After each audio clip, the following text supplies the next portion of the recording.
Did you ever think you would make it? I feel I'm so close, I could take sweet victory. I know this life meant for me.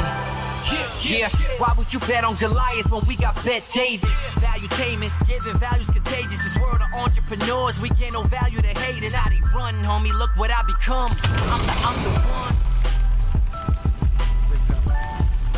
one. Okay, episode 347. We haven't done an episode since last Thursday or Friday. It's been a long time. It feels like it's been a couple months. Feels like we made it. Maybe because we're trying to eventually get to a point to see if we can do this thing 4 or 5 times a week. Who knows? Maybe that day, one day, will come in 2024. I'll run out of shirts and ties, so I have a dream. Shopping. So we got a lot of stories, a lot of crazy stories, a lot of people claiming that Musk has got drug issues that's going on. We'll talk about that. And he's responding to it. Boeing, what is going on with this Boeing plane? Everybody's sitting there saying, I thought the exit seat was the best one. Extra leg room, I got to worry about it. Can you imagine? Everybody around the nation is now worried about the exit seat. By the way, the craziest thing with this Boeing situation is they haven't been following the FAA guideline for quality control for the longest time. And eventually whistleblowers at Boeing told others that Boeing doesn't do the FAA quality control guidelines. Did you know this? That's pretty crazy. So they lost $13 billion just yesterday. Wow. That's what happens when you do something like that. And anyways, a shirt and a few we got a clip from Josh Hawley going after FBI Director Ray. It's awesome. You got to see it. We got another clip with the door on the plane going. We got a couple Haley clips. Haley's very popular right now. And on her views on parents and then her views on pardoning Hunter Biden. You know, it's an interesting way she answered it. And then you got a clip that you want to show from our friend. And then Jewish folks, underground New York. Very interesting what they're doing in New York. Adam, you have to answer partying for your people there. Underground parties. Aside from that, offices around America hit a new vacancy record. Barely a third of Americans expect economic improvement in 2024. Lululemon hits back. Chip Wilson, I interviewed this guy 7-8 years ago. Freaking phenomenal guy. Do you know this guy, the CEO of Lululemon? It's worth nearly $5-6 billion. Do you know he would go to work on a daily basis in a Speedo?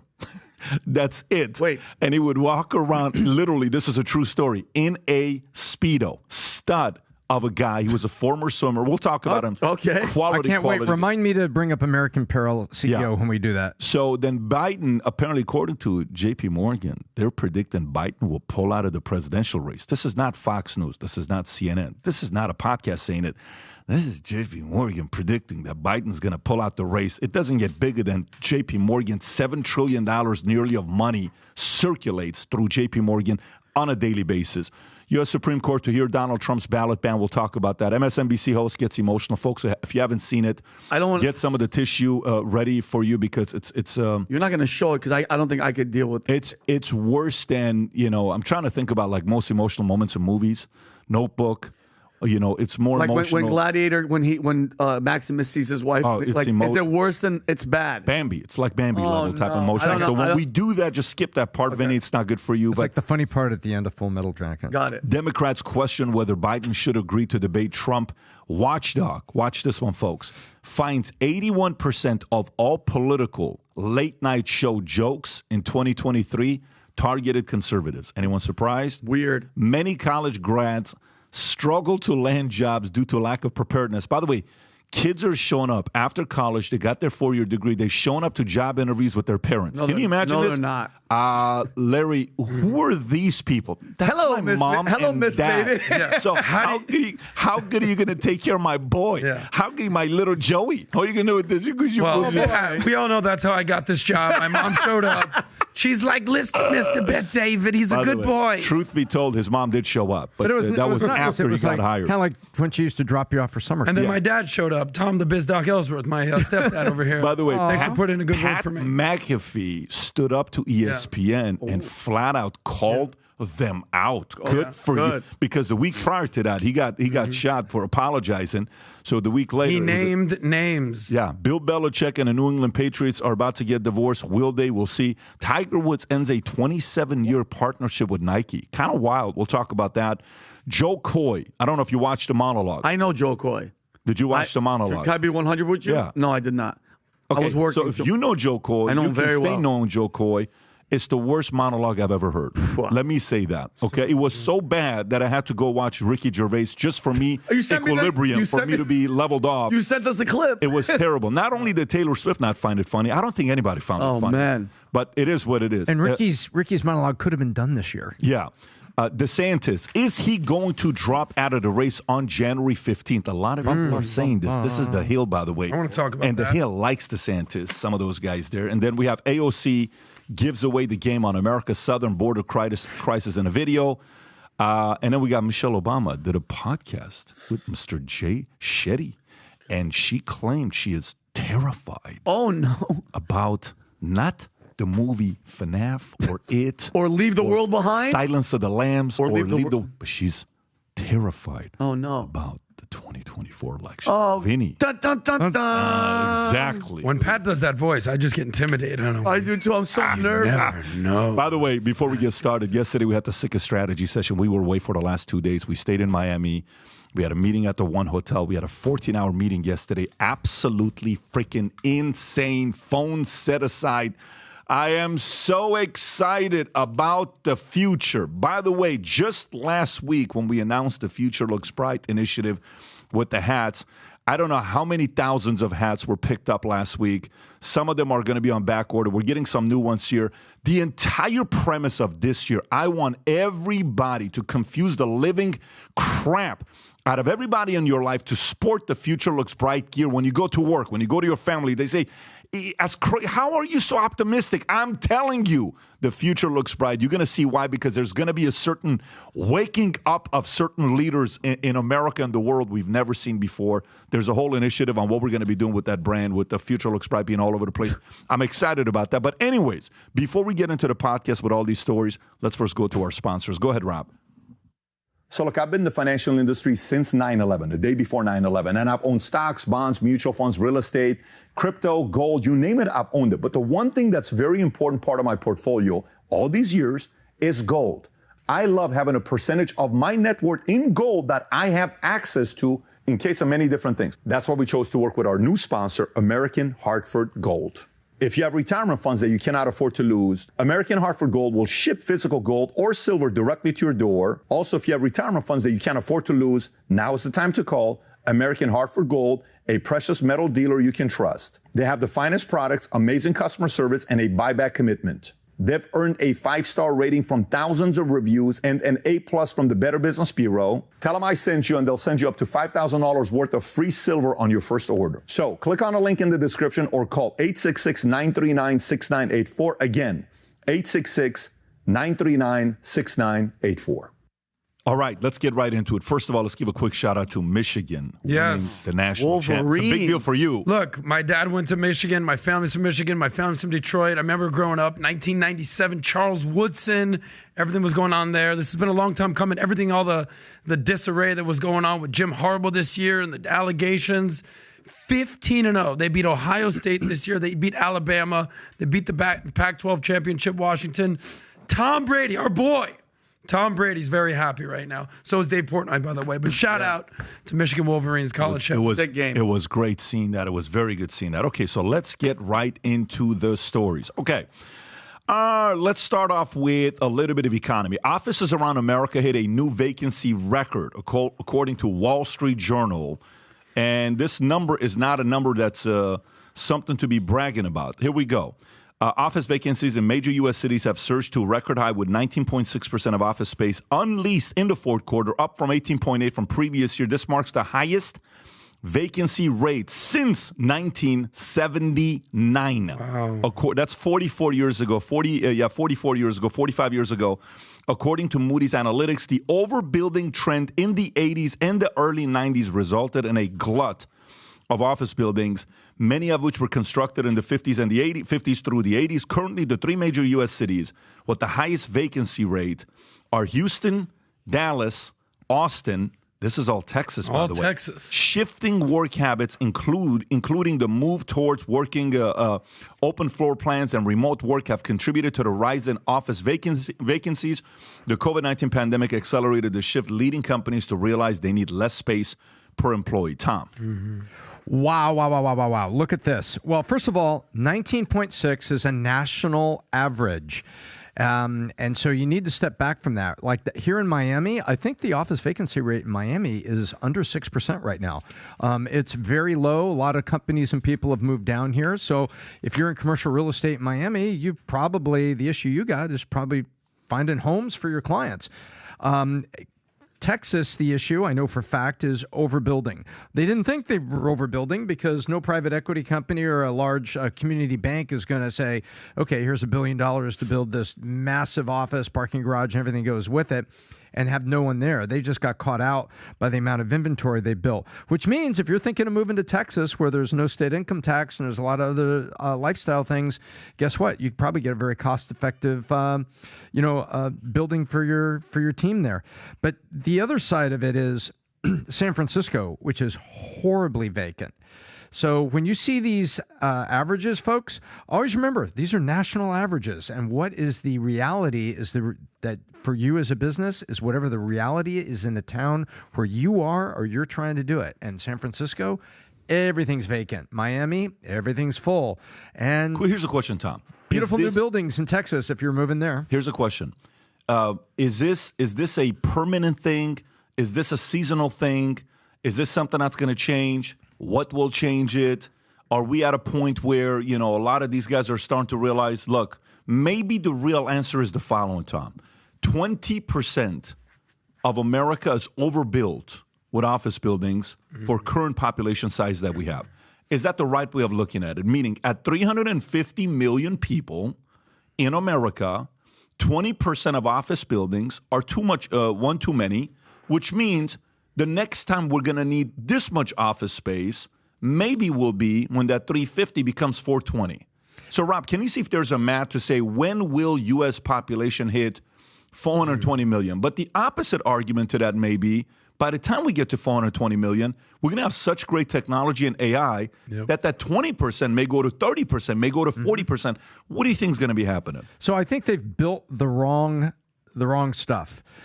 Right now, we've got too much commercial space on a national basis, and especially in Texas, and we don't have enough like apartments, condos, and things that people could rent. And so I look at it, and the question I ask, and I'm not going to plug anybody, but there are venture capitalists out there, and there are startups out there that are converting 2 and 3 floors at a time of an office building into basically studio plus apartments. They get a bathroom in there, they get a kitchenette in there, and suddenly for $1,500, a person with a job downtown, has everything they need. Yeah. So a lot of that space needs to be repurposed, and the venture capital community and a lot of startups are out there saying, "Hey, give me 3 floors of this building. You lease it to me. I will convert it to 20 efficiency apartments per floor, and they're really nice apartments." I toured one. I didn't invest, but I got involved and with a startup that's in the Dallas area. And they pulled it off. And they got 3 floors of an office building down there that is now like 60 apartments. Very interesting. So office and apartment combined. I mean, they got some of the buildings here. Like we were going to buy those buildings on the water, on the intercoastal. Remember what they told us? They said some 60% has to be office, 40% has to be tenants. Exactly right. Yeah. It's similar. Now, not everybody stays at the Four Seasons, but if you've ever driven by or seen some of the Four Seasons, a lot of times in major cities, the top 5 floor of the Four Seasons are residences. And it'll say that. It's the Four Seasons residences up here or Mandarin residences. That is an example of the hotel people. Half of it's hotel and then half of it's, and then 1/3 of it to me. 2/3 is hotel and 1/3 is permanent. So PBD, you asked the question, is this just seasonal? Is this sort of temporary? Let me tell you something. This ain't changing. The game has changed dramatically. What do I mean? Well, just like Uber did to the car industry, just like Airbnb did to the hotel industry, just like Bitcoin did to just normal financial products and fungible tokens and all that fun stuff, just like podcasts did to media, same thing's going on here with commercial real estate. Tom hit the nail on the head. Damn right he did. You know it. But I hit it. Supply and demand. We've got too much office space and not enough homes. So what do we mean? We all see what happened during COVID. We started using acronyms like WFA, work from anywhere, WFH, work from home. COVID basically was the catalyst to what was already going to happen. people were already working remote. These things were already occurring. And then boom, COVID, Zoom meetings just smack you right in the face. Next thing you know, you're working, you got your, your mullet outfit going on. You got, business up top, party down below, you in your boxer briefs downstairs. And if you're tubing, you're masturbating. Exactly. All that fun baby. stuff. Go ahead. But, what's happening, and Tom sort of alluded to it, you're going to have these basically work where you live type buildings where people are having less kids. We know that. You don't need to be running around to the office anymore. There's this hybrid work things. We obviously know that you're a big advocate of getting your ass in the office. So am I. But most companies are totally cool with you working remote, especially if you can find the best talent. But it comes down to supply and demand. There's not enough homes out there. People want to work from home. There's way too much commercial office space. So rents are going to be a little bit lowered. And that's going to be good for a little company based in Fort Lauderdale called Valuetainment, because we're looking for a home office campus, and some of these guys that are looking to sell their property are going to need to basically offer. They're aggressively recruiting us to move to Miami. So we're going to see what's going to happen. That sounds horrible, Pat. Yeah. We don't want to be living in Miami. I know you don't want what we need. Aggressively recruiting us to move the building to Miami, but we'll see. Do you want to make sense of this, Pat, on your end? Yeah, I think that's I'm purely asking data. Like when you pulled up the population, we're not going to get to 370 million people, but God knows when, like 366 most likely by 2100. That's 76 years from now to get to 360. Where are we right now, Rob? 335, 340? I mean, population, what's the U.S. population right now? So if we're going to go, 331, that's 2021. So let's just say 2024, we're at 340, give or take. I don't know. I don't know if this, 335 in the U.S., I don't know if this applies to all industries. I think it's going to be pocket. I think it's going to be cities. Mm-hmm. I think it's going to be regulation. I think it's going to be overbuild. I think it's going to be a lot of that stuff. And by the way, BlackRock right now is laying off 3% of their employees. That's 600 employees they'll be laying off. Even though their numbers are back up, they're doing okay. But, it's gonna be predicated based on. Tom, go ahead. You're trying to say something. He's itching. No, I know it when he's moving. No, I was waiting for you because there's those 3 lines over there on the left are pretty interesting.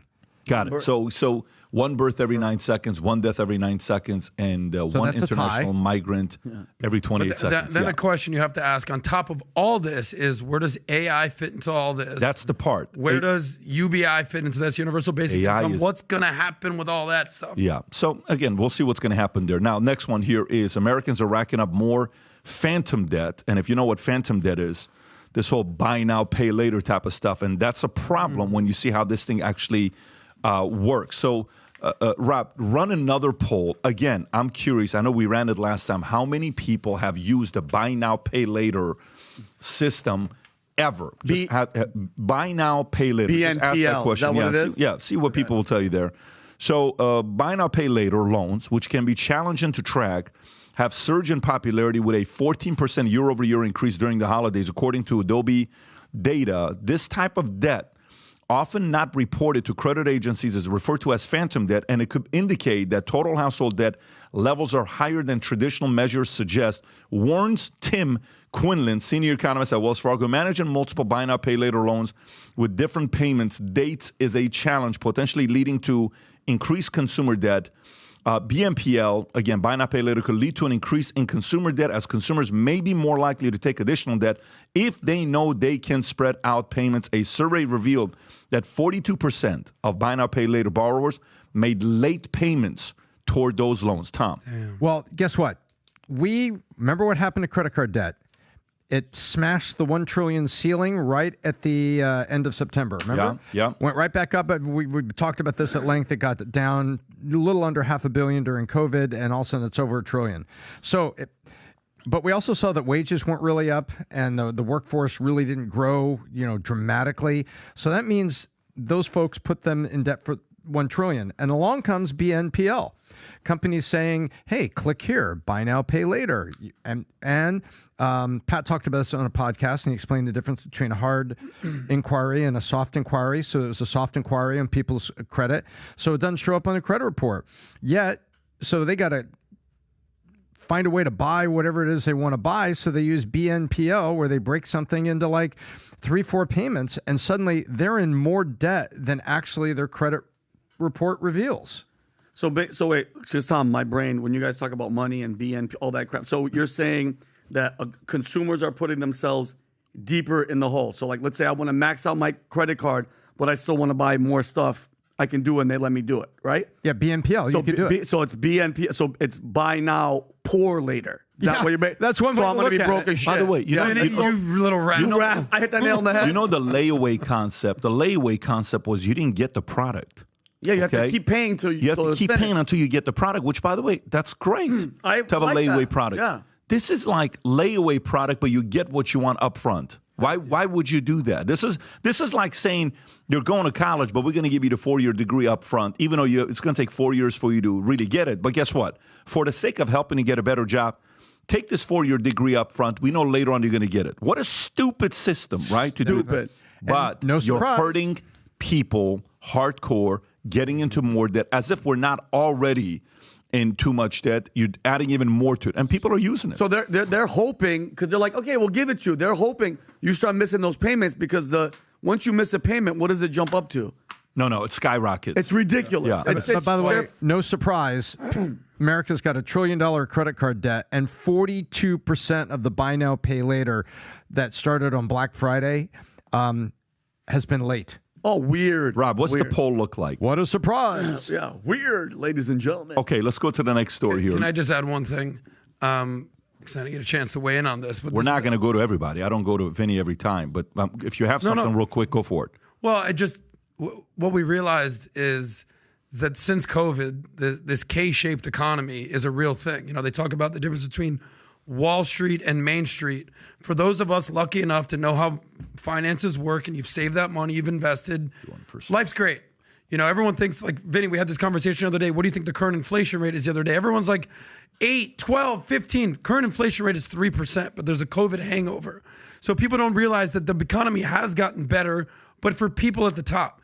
If you're at the bottom and you're the 2/3 of America that's living paycheck to paycheck, you're struggling. Unemployment. People think that unemployment is at 20%. Sorry, it's at 3.5%. So people think the economy is a lot worse than it is, because those are the people on Main Street. People on Wall Street, they're doing great. Everyone wants to know, hey, there's a recession this year. It's going to happen in 2024. Not, turns out the stock market went up 25%.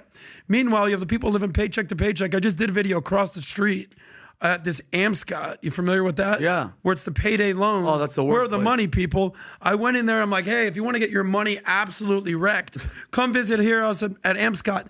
They show you on the signs in the building that they charge 400%, 500%, 300%, what it is. And people are doing it. There's a line out the door. I'm like, you guys are getting your ass kicked by Amscot. Shout out to Amscot right now. So, by the way, check this out. 240 branches, 2,000 plus employees, has been around since 1989. Yeah. So it's not like there's not a business for it. There's a business model for the poor just getting poorer. And that's the unfortunate thing. And Pat, you touched on this a million times during COVID. Where do you think the money flows when you give out free money and you give out stimulus checks? It's going to flow to the top. We saw who became the richest man in the world during COVID. It wasn't Elon Musk. It was Bernard Arnault, he owns LVMH, which stands for Louis Vuitton, Moet, Hennessy. They own everything. Gucci, Prada, Moet, this, that. They own every store in the mall. And this guy became the richest guy in the world because everyone got their stimulus checks. They didn't pump it into a Roth IRA. They pumped it into a new bag from Balenciaga. And that's exactly what happened. He looks like Joe Biden's cousin. Look at him. You know, there's a very interesting, we'll get on the next thing here, but my parting shot, Pat, is there's a very interesting rule of thumb that says take all the stimulus that's given to every household that's under 100 grand, that's 2 people making 50, just take 12% of it, and that's that's the net gain for the stock market. Why? It's EBITDA, because they spent it all, and it ends up on the bottom line profit for all the companies on the stock market that made all the stuff that they just bought. Listen, let me talk to certain people here right now. So I have a few people that I'm talking to this year, and to the people whose income grows but you're constantly broke, you don't have an income problem. To the people that, if you were broke making $50K a year, and you said, if I only make more money, I'm going to be better. Then you're broke at 100K. Then you're broke at $250,000. Then you're broke at $500,000. Then you're broke at $1 million. you're going to be broke no matter how much money you ever make. Now, I'm not talking about the power of broke, like, hey, always when you get money, let it go out and all that. Not Chris Gardner, David John. That's like a bad moment you just had right there. But that's okay. Yeah, in the pursuit of happiness. You know what? That interview is like, hey, Samuel Jackson. I'm not Sam. You think just because I'm black, I'm Samuel Jackson, I'm Lawrence Fishburne. Anyways, so if you're constantly making that, increasing your income, but you don't have savings, there's a problem. At whatever level, I posted something on Twitter just a minute ago. Rob, if you want to go pull this up, I literally posted this morning. And I said, everyone has a reputation. If you just click on that and zoom in a little bit, because, there you go. Go a little bit. I said, everyone has a reputation, some good, some bad.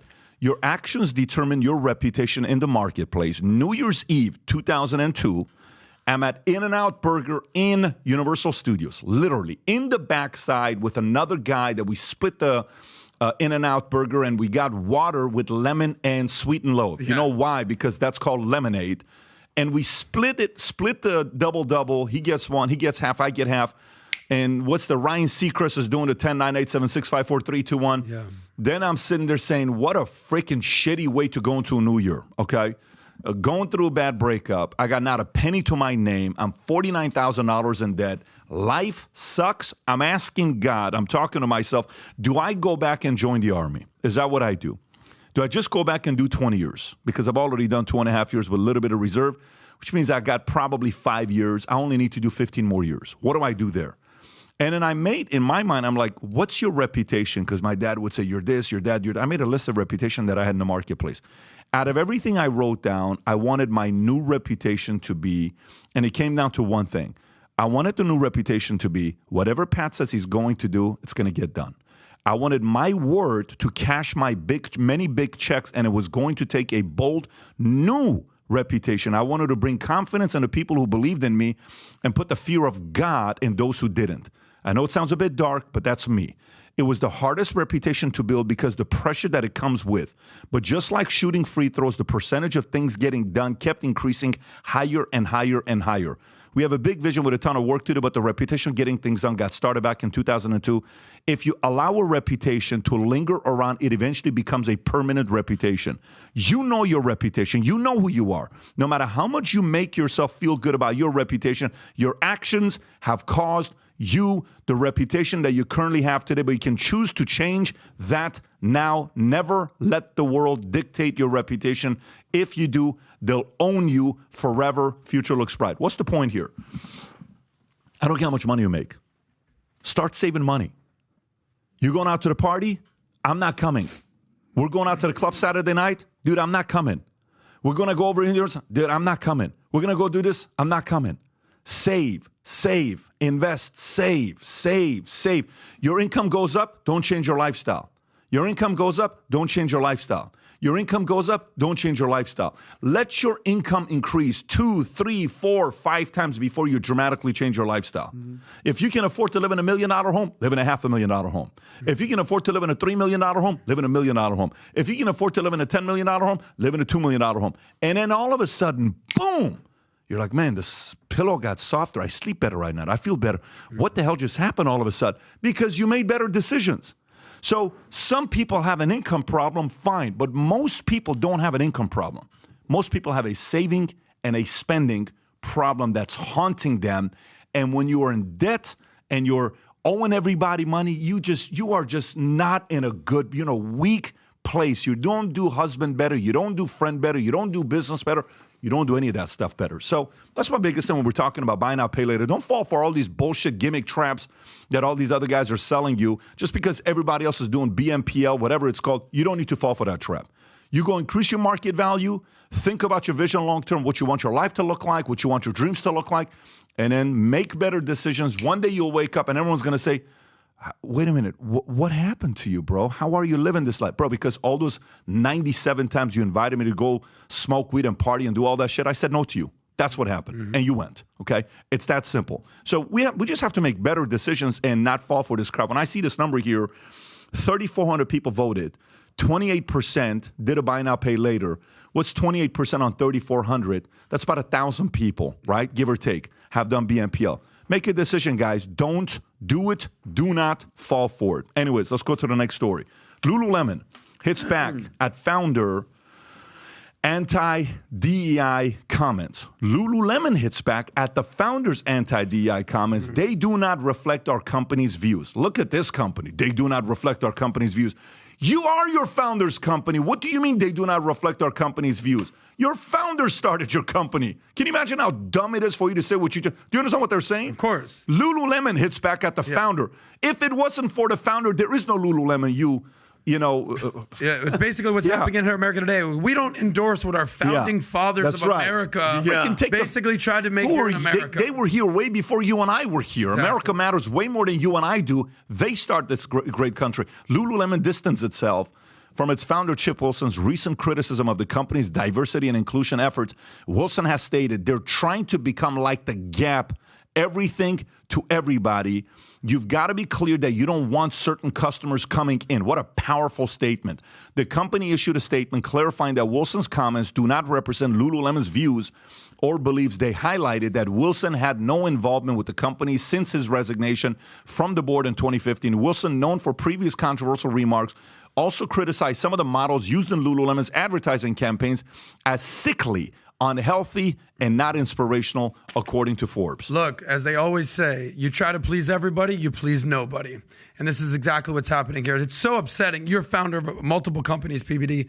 It must be so upsetting for the founder of a company, the vision that they have, the vision that they cast, the belief that they have, the company they found, and then a decade or two later, completely see it crumble. Totally endorse what Chip Wilson is saying on this one. And he brings up the Gap. He brings up companies that have just basically tried to basically make it the body positivity movement. We see what's going on at Victoria's Secret. It used to be known as if you're the most gorgeous, beautiful, fit, like cream of the crop woman out there, you'll get some angels on your back, right? Now it's like, yeah, if you're looking like Amy Schumer and you do your thing out there, you know about this, Vin. Oh, God. It's like, yeah, we'll throw some mud-colored angels' wings on you, and we'll just you roll around like a little pig out there. And if you're Lizzo out there, hey, looking good, you can endorse our product. I'm assuming the whole premise of Lululemon was basically look good, feel good, be fit, be athletic, get your ass out there, work out, be comfortable, do your thing. But now it's turned into basically a DEI prerequisite where if you're fat, you know, you're gonna make it in this company. This is not exactly. This is not the first founder that looks back on a company he made and watches them deteriorate and has something to say about it. I seem to recall that Steve Jobs returned to Apple after they had their 40 years in the desert, and Howard Schultz returned to Starbucks. You know, maybe Chip needs to return. And by the way, the comments he made about models was, you have to remember, fashion is incredibly woke industry, and it's an incredibly drug-addled industry. Yes, I said it, but it's true. And they're talking about these size 1 models that are on the cocaine and Diet Coke diet. And he was saying they look sickly. They don't look healthy. This is not good. But somewhere between that and all this body positivity stuff. And so he's out there talking. Would they rather have the CEO of American Apparel, that CEO who would use drugs in the office, and it was just a free-for-all of sorts of an orgy of wokeness, and he would walk across the office stark naked except for a sock covering Mr. Johnson and Friends. And so Tom, I have no clue where this place is going. But it sounds like fun. Can I tell you guys, would you like that? Can I tell you who this guy is? Let me tell you who this guy is. First of all, Chip Wilson is a badass. He's a BMF. I interviewed this guy many years ago. And I intentionally I think I wore ripped jeans, like literally ripped black jeans, because in his book that had just come out, we met in Zuma. I don't know where we met. It was a great conversation we had, because apparently he used to go to work in Speedos, okay? And the way he started Lululemon, very, very, what am I wearing in this interview? Yeah, there you go. Because I was telling him a joke. Wow. When would you ever see me wear something like that? That is not your look, but dude. I tell you, I don't know where that came from. He and I were, and you have to watch the interview to know what I'm doing. But this guy, when we sat down and we spoke, do you know how he starts the company? He goes to all the local yoga stores in Santa Monica and LA, and he listens to girls' complaints after yoga, okay? So he realizes the biggest complaint girls had after yoga is they couldn't go from yoga to the mall. They had to go yoga, coffee, home to change because they were embarrassed. And he talks about the fact that he was worried it's going to show their, what's the word? No. There's a word that they... Camel toe. Camel toe, yeah. Moose knuckle. No, literally, he talks about that in the book, okay? Yeah. Sorry. So he's like, well, that's a problem. And he says, I noticed everybody was saying this, okay? So he said, I'm going to be able to fix this. He says, so I went back and I designed them and I kept looking at the girls putting it on and said, boom, you can't see it anymore. Would you be comfortable going in the mall? Perfect. He creates that product, okay? Yeah. At the time, 100% of his customers were women. Then it goes to 88% of his customers being women.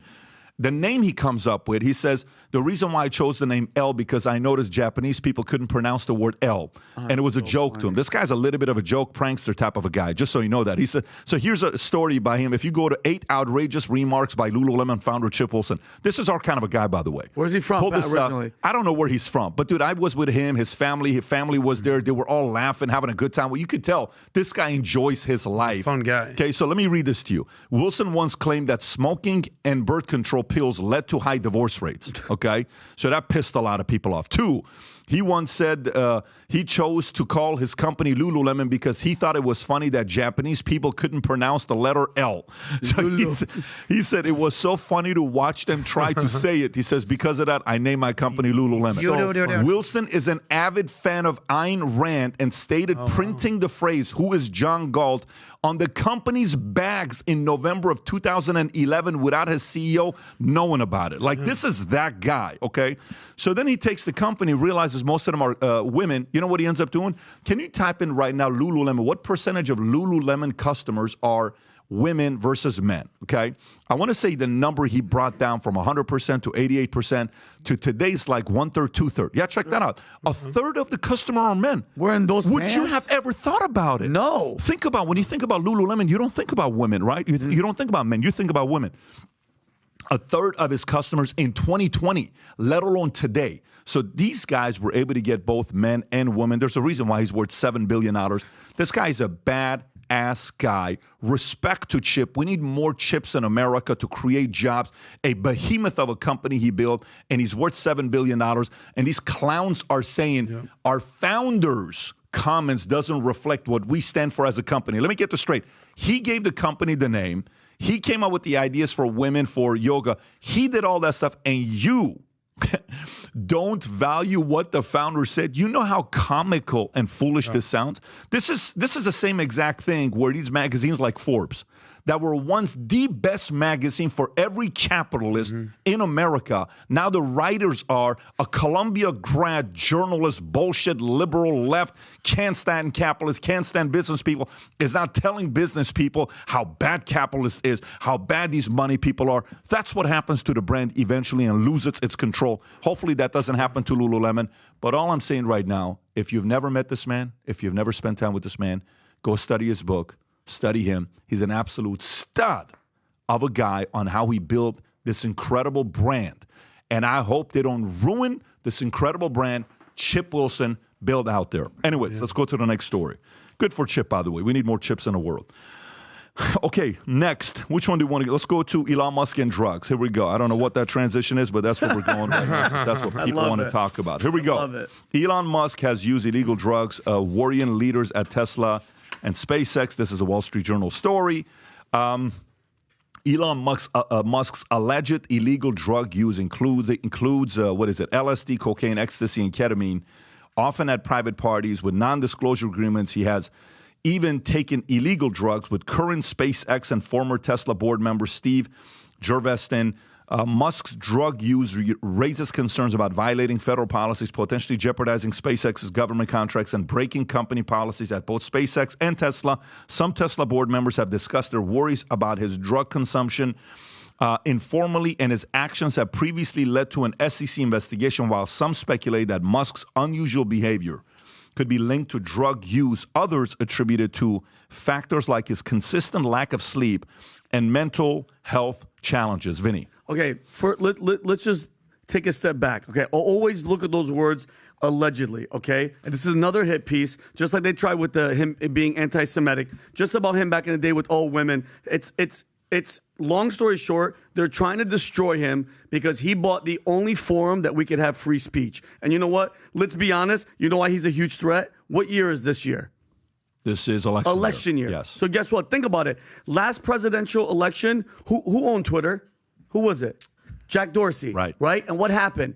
80 FBI agents were at Twitter stopping every story that you guys were supposed to hear. The Hunter Biden, all that Twitter stuff. files. Twitter files. So, and they stopped all these negative stories. Now you have Elon Musk, who's really concerned about the open border situation. I don't know if you guys have been paying attention. That's the majority of Elon Musk's tweets. And I mean, besides calling Mark Cuban racist, he said yesterday in this tweet, this is Elon, in the USA, you don't need a government-issued ID to vote, and you can mail in your ballot. That's insane, okay? Think about his reach, Patrick. I don't know how many millions and millions. Yesterday it was at 12 million, but he just posted it. If that word gets out that they're cheating, okay? They're concerned because he's giving us the platform so we could talk shit and point out that the border is completely wide open, okay? There's 12, I think by the end of Biden's run, it's going to be over 12 million people. Did you know that? And he's saying that's more than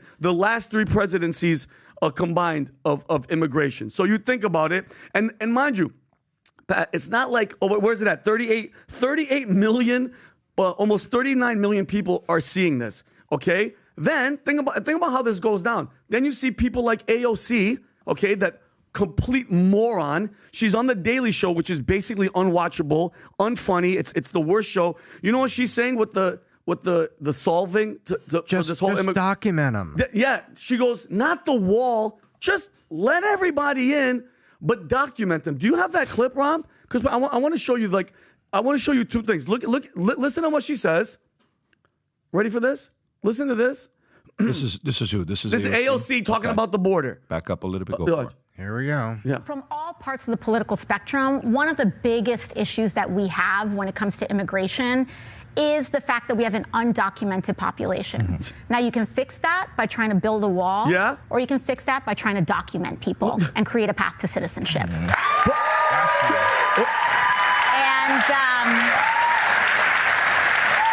We'll have folks that might say, look at these systems, that our shelter system has weight and things like that. But one of the reasons that our public systems experience weight is because people don't have a document. You know what? Two scary things I want everybody out there to be concerned about. She's the future.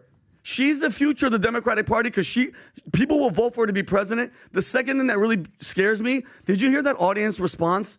That audience clapped. Yeah, but it's the Daily Show. No, 100%. 100%. But you know what I think? You know the FBI went after everybody at January 6th to put them in jail. We should find out everybody in the audience that was applauding this and make sure that they don't procreate, including her. Because we don't need that crap, bro. Mm-hmm. And Pat, this goes way back, Adam, because I know you want to say something. This goes way back. This has been their plan forever. Rob, I slacked you this clip of Joe Biden on the Congress floor. This has been a plan with Mayorkas next to him, that little rat, and this is their goal of making us watch, play this clip. Listen.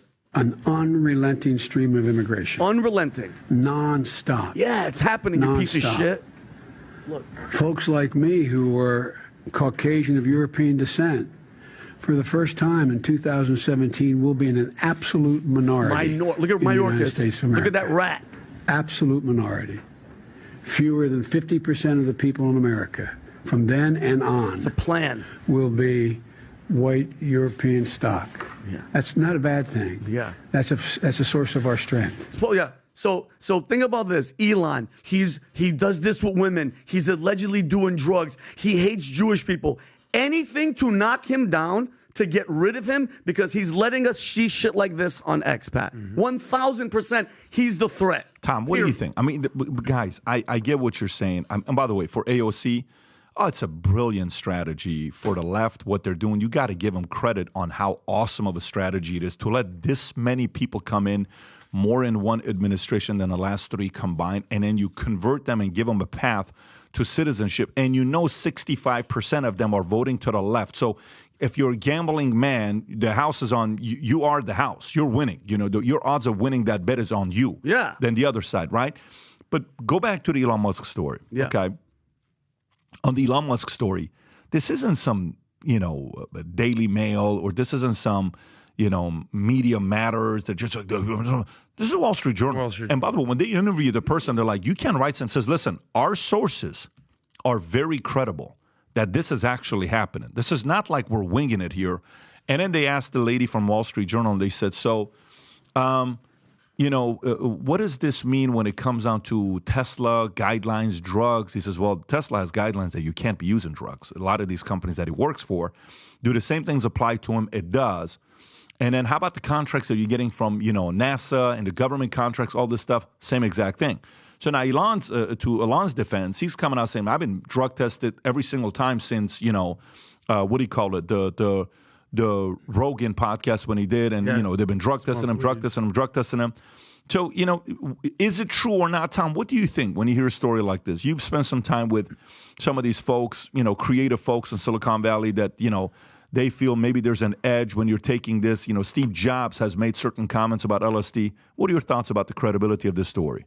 Yeah, first of all, I think the story is credible. Has Elon Musk used? Yeah, we saw him smoke dope on Rogan, and there's a lot of people, including Elon, who from time to time have made comments about magic mushrooms or microdosing. Mm-hmm. That is all over Silicon Valley, microdosing and mushrooms. It's not used by everyone, but it's widely used. So that doesn't surprise me there, and it doesn't surprise me that he's there and that he's part of it. Now, some of these other stories here, these comments are from people go back several years, because it does appear that what Elon's drawing a line in the sand on is, hey, I just now got tested. I've been tested regularly since 2018. So he's drawing a line there. And so I think that, do I think he's microdosing and using magic mushrooms? Yeah. Yes, I do. And I think the story is credible. Do I think he's still, binging on the weekend, doing 10 rails of white magic? No, no. Tom, I want to party with you back in the 80s when you were doing your thing. But Tom, here's my thing. Here's my thing. He could I don't give two shits if he's giving us a platform to talk, if he's putting shit into outer space, if he's doing Neuralink and trying to help people, if he's speaking about the border. I get what you're saying. No, I get what you're saying. Is the timing though weird to you? No, bro. But you have to know that when you're doing that, and you're, for example, if the profile of an Elon Musk, is anti-authority. Don't tell me what to do. You can't tell the profile of an Elon Musk of what to do. You can't do it. However, the good and the bad and the ugly comes with it, because if he says he's going to do something, he's going to do it. If he's got a real enemy, you don't need to worry about him destroying his enemy. He's going to destroy his enemy, because no one's more obsessed about it than him. But at the same time, even a guy at that level, you need to have certain people behind closed doors that you trust 100%, that nothing even you tell them leaks to their wife, leaks to their husbands, leaks to their friends, nothing, to say, hey, man, what do you think about this? Here's what I'm thinking about. What are your thoughts on this? And it's like, look, bro, just pump the brakes. You're a target now. And here's what could happen to you. And this is what you got to be thinking about. And your enemy, the state, number one now. He is number one. I think so. I don't think there's anybody. And by the way, I'm telling you, today he's above Trump. And why do you think that? Why do you say that? Because he has more power today than Trump does. Mm-hmm. Today he's ahead of Trump. When we did our top media, ranking for Vitamin, Rob, if you can pull it up, we put a top 50 most influential media names in media, right? Yeah. If you type in, you'll see Vitamin, this one right here. If you guys haven't gone through this list, and we went from, and by the way, it was some of the names we had on the list. People are like, wow, media to me doesn't mean you're going to like them or disagree with them. I think we start off with number 50 keep going through it. I think it's Como 50, and then it goes all the way down. And you can see all these names that we have here. Look at the names we got. Left, right, center, it doesn't matter. You hate, you love, it's going to be there, right? But go all the way down to number one. Go all the way. If somebody wants to see it, right, you can put the link in the comment section and chat for them to see it. Yeah, Elon Musk is number one. Yeah. Ahead of Trump today. Okay? So when you are enemy of the state number one, you have targets, you have threats, you have more cameras, all eyes on you, and they're just looking at something. So imagine if a judge is able to use this and go to SEC and say you are no longer capable of being the CEO and the chairman of the board of X, now who loses? You lose. Mm-hmm. You. Mm-hmm. You don't want that. And so the same guidelines that apply to an employee at Tesla, at SpaceX, applies to the founder, because you're an employee. Yeah. I may be the founder. I'm still an employee. So those guidelines don't get somebody to say, well, you can't get away with it, because it doesn't do that. So I'm just talking like a board member is what I'm talking about, and the mindset of a founder that doesn't like authority telling them what to do. I'm just saying you have to be a little bit careful because you're extra targeted. No, and I understand that, but my point is, though, I understand, I agree 100%. What I'm saying is, look at all the stories that are coming out and the timing of it. 100%. But it's going to get more. 100% it's going to be worse. But I'm saying, though, I go back to the why, and the why is, and you nailed it, it's because he's such a threat, because he's letting us speak. He's letting us see the stories, and you nailed it. Yeah. He is a freaking threat. Don't give them another. They're going to already make a bunch of shit up about you. They're already going to defame you. They're already going to do character assassination. They already hate you. Yes. Don't give them additional ammunition. But where'd they get the drug thing from? That's an alleged story. But just because it's credible, because it's Washington Post, they're all owned by the same crew. Look, here's the reality. I think you're spot on. He is public enemy number one. Why? Good. Above Trump, why? Trump's got maybe 4 to 8 more years of really doing his thing. Yeah. Really. Maybe 4. This guy's got 4 more decades of doing his thing, especially if we end up on Mars doing our thing. So no doubt that I think Elon should be number one. And just think how weird we are in America right now. 4 years ago, he voted for Biden. Yeah. Fact. Okay? Or if not, he definitely endorsed that message. Yeah. It just shows how far left the left has gone, whereas the right, with the exception of a few people, has kind of maintained their position. Yeah. So just to show where Elon Musk is, where Rogan is, where even Bill Maher is these days, they're just basically, dude, I might not be a MAGA extremist, but I certainly ate this woke mind virus that's going on here on the left. Back to the drug thing. So they're accusing him of doing drugs. They're saying he's doing illegal drugs, whether it's ketamine, whether it's LSD, whether it's cocaine, ecstasy. You know what? He probably did a little bit of that. I'm sure. You know? So is that the biggest deal in the world? The under the influence, trace amounts of this. Listen, everyone that goes to Art Basel, they're handing out magic mushrooms like it's basically hotcakes going on over there.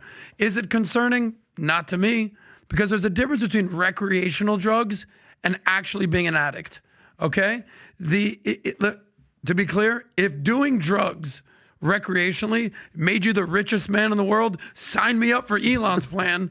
And you know who agrees? I did polls over the week on this exact same story. You know how hard it is to get anything 60-40, everything's so divisive these days. I said, what are your thoughts on Elon Musk doing drugs? And I gave 2 options. Let Elon be Elon, or shame on you, Elon. What do you think the results were? 93% of people said, let Elon do Elon. I also asked, what are your thoughts on the whole woke mind virus that he's basically going in on? 93% of people, it was on Instagram, 93% of people said it's a woke mind virus. That's what's going on there. So listen, sometimes when you want to dream big and you want to go to Mars, you might need a little DMT in your life, okay? I mean, Rogan talks about it. Theo Von talks about it. If Elon Musk wants to smoke a joint or take a magic mushroom to relax, I'd rather him do that than just start binge drinking alcohol. And I think the left needs to decide, which way do you guys want it? You want to decriminalize all drugs. You want to make them legal. Portland, Oregon, all the things that they accused them of using is legal. So you could have said, well, I was in Portland for the weekend, and it's legal. Or marijuana should be legal everywhere, and cocaine should be decriminalized everywhere, and mushrooms and LSD should be legal everywhere. Which way do you want it? Do you want it for a convenient attack on a guy who's going to enable the greatest platform for free speech that we still have? It used to be the U.S. Constitution. Now it's X. Or do you want to pick on the guy and say, oh, drug use, drug bad. Which way do you want it? But the way that they categorize drugs is actually very weird. Okay, there's a big difference with taking a micro dose of mushrooms than full on going balls deep in some heroin or some meth. There's a big difference. I don't believe none of it. You made me see, I'm not going to front, you made me see clear, he is the number one threat. And it's because, dude, the buying Twitter and making it X is the worst thing. Because now we get to talk and see their bullshit. And think about what's bigger, Twitter, X, or Truth Social? Final point. Option 1, Elon Musk. Microdosing, doing a few things, successfully running a bunch of companies, improving free speech, doing a lot for mankind. Okay. Recreational drug user. Okay. Very creative. Yeah, okay. whatever. Fine. This is option 1. Option number 2. Hunter Biden. Yes. Cocaine, smoking crack. Untreatable addict with his second set of teeth, pictures of unmentionables. This is an uncontrolled person who's an addict leaving suffering cocaine in the White House. Great point, Tom. There's a big difference between the type of drug that you're doing, no doubt. All right, let's go to the next one. Crack ain't it. Let's go to the next one here. Boeing. Imagine, folks, you're on a flight, and this happens to you. Rob, if you want to pull up this video, you're on a flight, minding your own business. Maybe you're watching a movie. Maybe you're chilling. Maybe you're doing what you're doing. You're reading a book. And then all of a sudden, go ahead and play this clip. Boom. This is what happens. Oh, You're on a flight, guys. Look how calm everybody It's is. gone. That's a full-on flight. Oh. An Alaska Airlines flight. And that door is gone. It ripped, and nobody. Okay. Go ahead, Coach. Let me read. I got to hear this. Let me read this. Let me read the story, and then I'm sure we'll get into it. So, Boeing 737 airliner grounded by FAA after window blown out in mid-air horror. The Federal Aviation Administration, FAA, has ordered a temporary grounding of the 171 Boeing 737 MAX 9 aircraft after a window has ripped from a plane mid-flight, with some planes requiring immediate inspections before they can return to flights. An Alaska Airlines flight experienced a horrifying incident as a portion of the plane's fuselage blew out mid-air, leading to an emergency landing. Stunned passengers described seeing a large section of the plane blown out, with photos showing a gaping hole in the aircraft's side. Boeing 737 MAX planes, once grounded due to safety concerns in 2019, are now facing renewed scrutiny. The recent incident and grounding comes after the planes were allowed to resume commercial service in 2020 following software upgrades and fixes to address previous safety. By the way, just so you know, when you look at the story, they lost $13 billion yesterday. Rumors came out from whistleblowers that Boeing no longer does the same quality control that they used to, and they went hiring lobbyists to say we don't need to be held to the same standards of quality control as other companies are. Whistleblowers came out talking about the fact that they no longer check the whistleblowing. They no longer check the stuff on Boeing planes that they did before. The other day, a man is minding his own business. He notices a big-ass bolt from a plane falls into his house. Did you see this clip, this video? They talked about Could have killed somebody. Bro, that's like a bullet coming down, right? So I think FAA is investigating at what, because they're producing so many planes, and it's just like, look, get it out, quickly. And when you're forced to hit the planes fast and you're not QCing, 1, 2 bowls not being there. That's, by the way, look at that. That came through his I don't know roof. if that's the one or not. I'll find it and I'll send it to you. But a bolt purely, boom, came in, fell on a plane. But go ahead, Look, Adam. Yeah, everyone's trying to figure out what, since you wrote the book, what their enemies are. I'm still trying to figure out mine. The top of my list is just sloppiness and cutting corners and trying to think you can get rich quick and all that nonsense that doesn't actually mean putting in the work. Okay? This is just sloppy. This is scary. And I'm going to take a different angle with this. You know what I blame this on? This is weird. DEI. Because everyone talked about, all right, look, United Airlines, they're at the forefront of this story right here. We're going to hire 50% of all pilots are going to be men. 50% of pilots are going to be all women. Not so fast, guys. Turns out that 90% of pilots are men. Are you just going to start casually giving women jobs in the cockpit? There's other things they could be doing with the cockpit, but that ain't the job. That's not the job. That ain't the job, Vinny. But this, to me, is a trickle-down effect of DEI. I say, I hired this person. We talked about in the S&P 100 that America's 60% white, yet they only hired 6% of white people for the top positions. This ain't a race thing. This is a meritocracy thing. Get the best people for the job. Get the best people to fly the plane. Get the best people to build the plane. Get the best people to work the plane.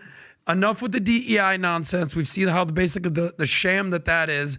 And this to me is just a small story about not doing the best and just kind of doing some patchwork BS. And can you imagine? So apparently my brother's wife, Bianca, was like, Vinny, the flight was completely full. That seat was the only seat that nobody was sitting at. Super and scary. What if, God forbid, because, bro, when it's up there, reach maximum altitude, I don't got my seatbelt on. The moment we reach, like 2,000 feet, my seatbelt's off. Could you imagine, God forbid, you get sucked out or your kid's on your lap and you're like, just because some guy's like, nah, You saw the kid that was sitting there, his shirt got sucked off. And thank God he had his seatbelt on. But wait, and shout out to everybody on that flight. Did you see how calm they were? I would have been screaming like a child if the door, I would have been like, the whole flight, I would have been losing my shit. They'd escaped, great point, Vin, an absolute disaster. Could you imagine if just one person fell out of the plane? Oh my God. One. You should be counting your lucky blessings. It was a kid's shirt. Oh. Imagine on a flight, because I think it was from like Oregon to California or Vancouver to I think you're talking somewhere about in the Pacific Northwest. There's a Hawaiian Airlines flight where it had a structural failure like that, and the flight attendant was standing in the aisle, and she went right out. That's a separate story from this? Separate week as well? No, when was I'm it? saying there was a midair. This goes back years and years and years ago. No, I'm talking about this story. Bro, Tom. imagine falling out and landing on your house. Tom. It's wild, man. They escaped a unmitigated disaster. Oh my God. Yeah, never found her. Yeah. Good time. What were you going to say? No, it's an unmitigated. This is just shame on Boeing. I mean, the reason they were grounded in 2019 because the Boeing 737 MAX had AI and highly automated air flight control systems, also known as autopilot. Well, the sensors that they built into the plane and the software they built actually started fighting with each other. And in Africa, the plane is saying, I think I'm in the wrong position, adjust. And then the plane senses it. No, go the other way. No, go the other way. And it created literally an argument. Between the actual physical sensors and the software. And it started porpoising, and it fell out of the sky. One was in Africa, I believe, but that's the two 737 MAXs that they had all the sophisticated software. And there were whistleblowers at that time that said, here it comes, we didn't test properly. Yeah, Ethiopian Airlines, brand new 737 MAX, 157 people. The thing starts porpoising. And the whistleblower said, we did not test this fully. Right. This software is not tested, number one. Number two, we didn't do the full pilot training on this because you can turn it off and you can do workarounds if the plane's in trouble or heavy weather. And the Ethiopian pilots didn't know. They didn't know the workaround. These aren't dumb. These are highly skilled, fully educated, licensed pilots. Then Boeing, so they said, didn't have training systems, didn't have workaround systems, and they rushed the thing out to market. And then 2 weeks later, either this was the first one or second one, but there was two of them. Two of them crashed for the same reason within 2 weeks until globally everyone said, okay, stop. All 737 MAXs stay where you are. Nothing's taken off anymore. And you know what they... Oh, sorry, Tom. And guess what? It was the same thing. Quality control, lobbying the FAA, cutting the corners, and then whistleblowers coming out. We knew it. We were just rushing to market. We knew it. It's the same thing they're saying. How about the fact that nobody's talking about? There was a flight in 2014, I believe, in Malaysia, Flight 370, missing. Disappeared. Just disappears. Nothing to see here. No block box. Where'd it go? Yeah, Nobody knows. Any answers? We haven't solved it. Who made that plane? Can we pull that up, Rob? We found one piece. Aircraft type? Oh, that was a Boeing. Yeah, Dude, what the hell's going on at Boeing? Yeah, they're not. Now, if you tell me that Boeing built a plane that accidentally fell out of the sky from the Wagner Group, Prigozhin, I'm never flying a Boeing jet again. Well, we all know that was Putin, so we won't go there. Yeah, whatever. But guys, this is scary stuff, man, because the number one thing, because I know how much you love heights, Pat. It's your favorite thing ever. You love being up there. It's your thing. This is scary stuff because you have zero control. Like, Jesus, take the wheel, literally. I hate it. And you have no control of what's going on up there. And we're relying on you, Boeing, on you, the airlines, to have your shit together. But we're starting to see cracks in the armor of what you're doing out there. And it's scary as hell. Or in the Fuselage. Yes. Tracks and fuselage. Yeah, well, look. I never want to hear that word fuselage because anytime you hear the word fuselage, there's some shit happening. You're going to think twice when the steward let's go to the next story. To all of you sitting in the sudden exit row. Here we go. Pat McAfee accuses ESPN. By the way, you know the whole DEI thing with Mark Cuban and Elon Musk going through it yesterday. Elon Musk called Mark Cuban a racist yesterday. Yeah. Did you see that? I saw that in between all the borders. They're going back and forth, back and forth, back and forth. And I proposed, I said, Mark, you're not letting go of this. Mark and I had a very friendly Twitter exchange on DM each other. I would say probably 100 messages over a span of 2 hours, back and forth. It was a debate. It was a very friendly debate, but it was a fiery one that we had. I said, listen, here's a suggestion for you, Mark Cuban. Since you're so confident in your DEI argument, why don't you do an X space with Elon Musk and others? You bring 3 to 5 influencers who agree with you, bring Tony Fauci if you want. Bring whoever you want. So you won't feel like it's one-sided. Who would like to see this? I would love, and then I posted a picture below of the Guardian just to remind him, go a little lower.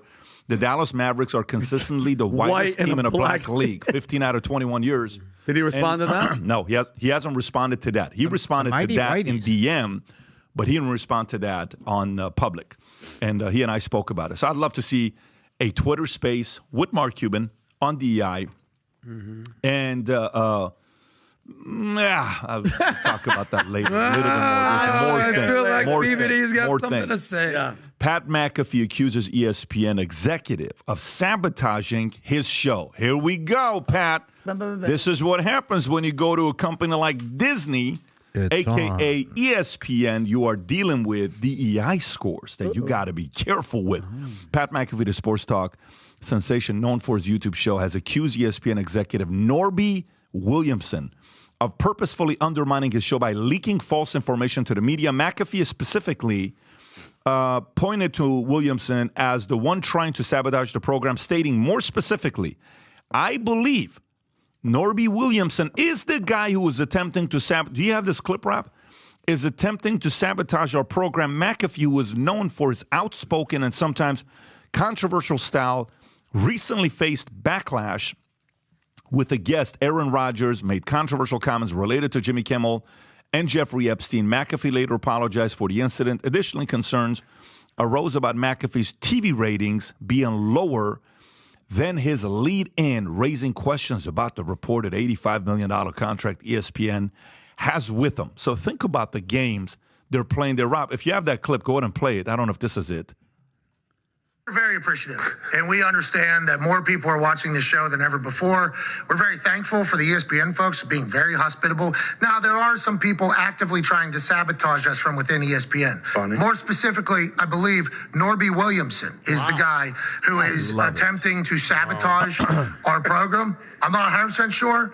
That is just seemingly the only human that has information, and then somehow that information gets leaked, and it's wrong, and then it sets a narrative of what our show is, and then are we just going to combat that from a rat every single time? Damn. I don't know, but like somebody tried to get ahead of our actual ratings release with wrong numbers 12 hours beforehand. That's a sabotage attempt, and it's been happening basically this entire season from some people who didn't necessarily love the old edition of the Pat McAfee Show to the ESPN family. Sure. There's a lot of those. We've heard them anonymously quoted in the Washington Post, in the New York Post, in the New York Times, in the LA Times, in Wall Street Journal. And they're never like, love the show. This is awesome. It's always like little things to try to tear us down. So even with the enemy within our own camp, somebody that I don't like that guy.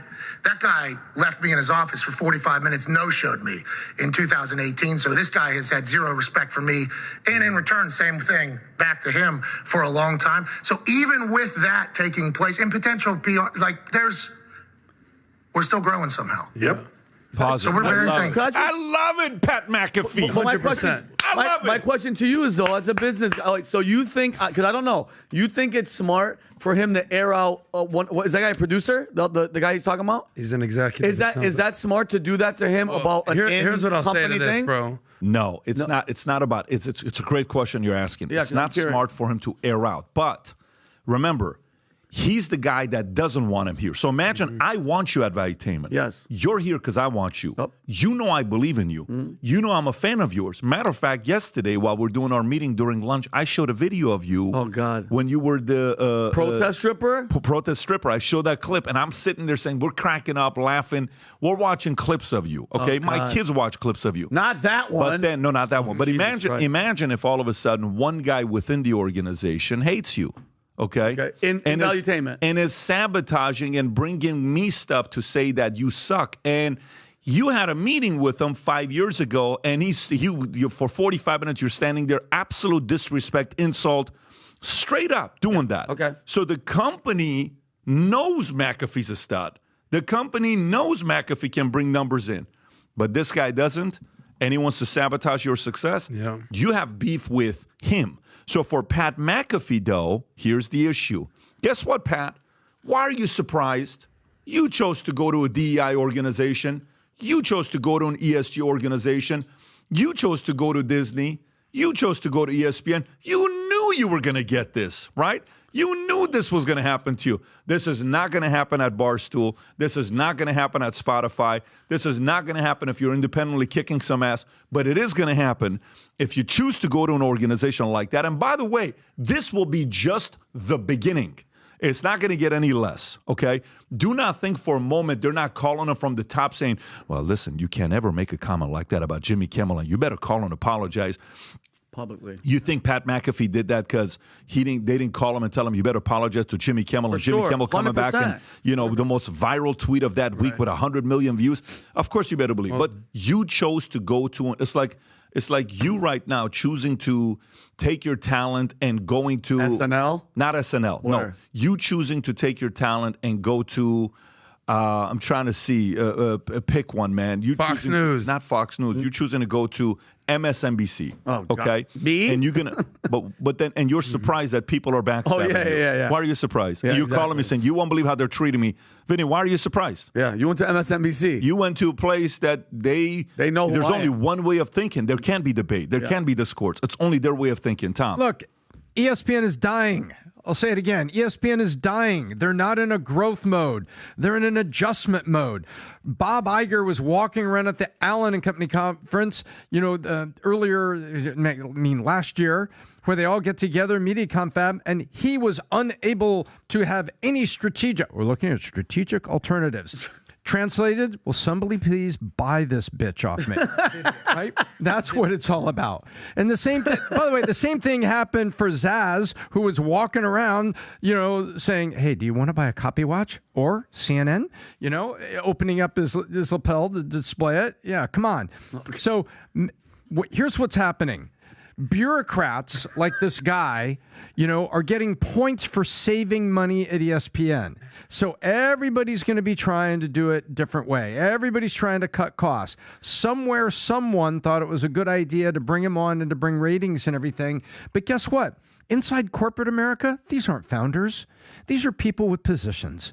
And they're freaking bureaucrats, and they're backstabbers, and they have individual tribes based on departments. And so you've got people that want to save money for ESPN and get brownie points with Uncle Bob Iger for doing so. And so they want to cut stuff, and they want to cut stuff that doesn't resonate with their political viewpoint. That's what's going on here. You're seeing this parlor game go on at ESPN. That's all it is. And that's what's happening. And guess what, Norby and all the rest of your boss is trying to sell you.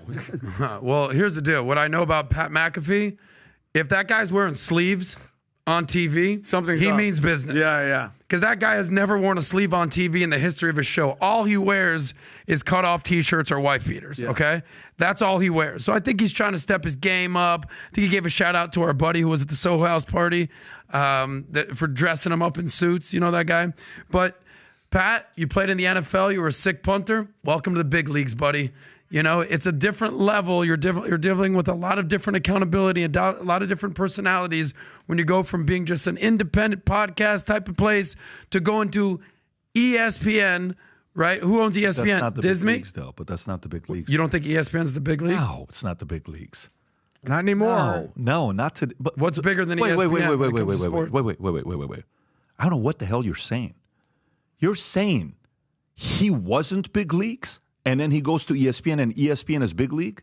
Bro, they paid him $85 million, kids. It was the number one sports show in the world. Correct. He is the big league, okay? He chose to go to the little league that's dying. What are you talking about? The last thing he needed, FYI, here's a question for you. We fully disagree on this. Here's a question for you. Who needs who? Who needs who? Oh, ESPN needs him. Okay, then. Yeah. So who's the big league? ESPN is. No, it's not. That's still the number one place for sports. It's Pat, still where Stephen A. Smith hosts his show. That is still the big leagues. It might not be there long term. Who laid off 25 of their top talent last year? But wait a minute. You have to realize, like, when you think most people in America have never heard of Pat McAfee before he came to ESPN. No, that's if totally, you're a sports fan, you did. But most Americans never heard of Pat McAfee. Adam, who are the nobodies? How are you going to convince me that ESPN is not the big leagues? I'm all ears. Go ahead, Tom. No, wait a minute. No, wait a minute. This is not, you think you've made it when you're at ESPN? You think that's what it is? Is that the interpretation you have in your mind? That you've made it when you're at ESPN? This guy made it way before he was at ESPN. This guy made it at Barstool. This guy made it with his show, with his podcast. ESPN didn't validate who Pat McAfee is. Zero. This is not the big leagues. This is called you chose to take money from people that will control you. Mm-hmm. That's all that is. But you know that when you go into the door. You know that. No, but you don't need them. You don't need ESPN. So for example, when you're somebody, this is not a teleprompter guy. This is not a guy that I agree. This is not a guy that is going up to ESPN because he went to the right journalist school and all. This guy's a freaking punter, tackling people, loudmouth, entertaining, fun party guy. A football player. And he played with Peyton Manning. Exactly. He played with a lot of studs. And then all of a sudden, what does he do? He builds a show. He gets big. ESPN is begging for him to go there because they desperately need him. It is not the other way around. You're not joining an organization that's coming off of back-to-back championships, and you're going on the ride like, hey, I'm going to ride Tom Brady's coattail to win a championship.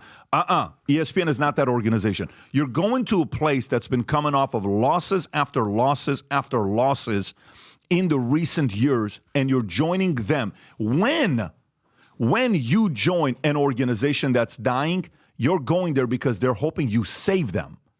You're not going because they're hoping to save you. It's the other way around. This guy's not going there. This isn't like a guy that had a 20-year career run into sports, and then he's going to an organization because they're going to be like, come and play the last 2 years. You're going to be a great locker room guy, and you're going to develop these younger guys. That's what we need from you right now.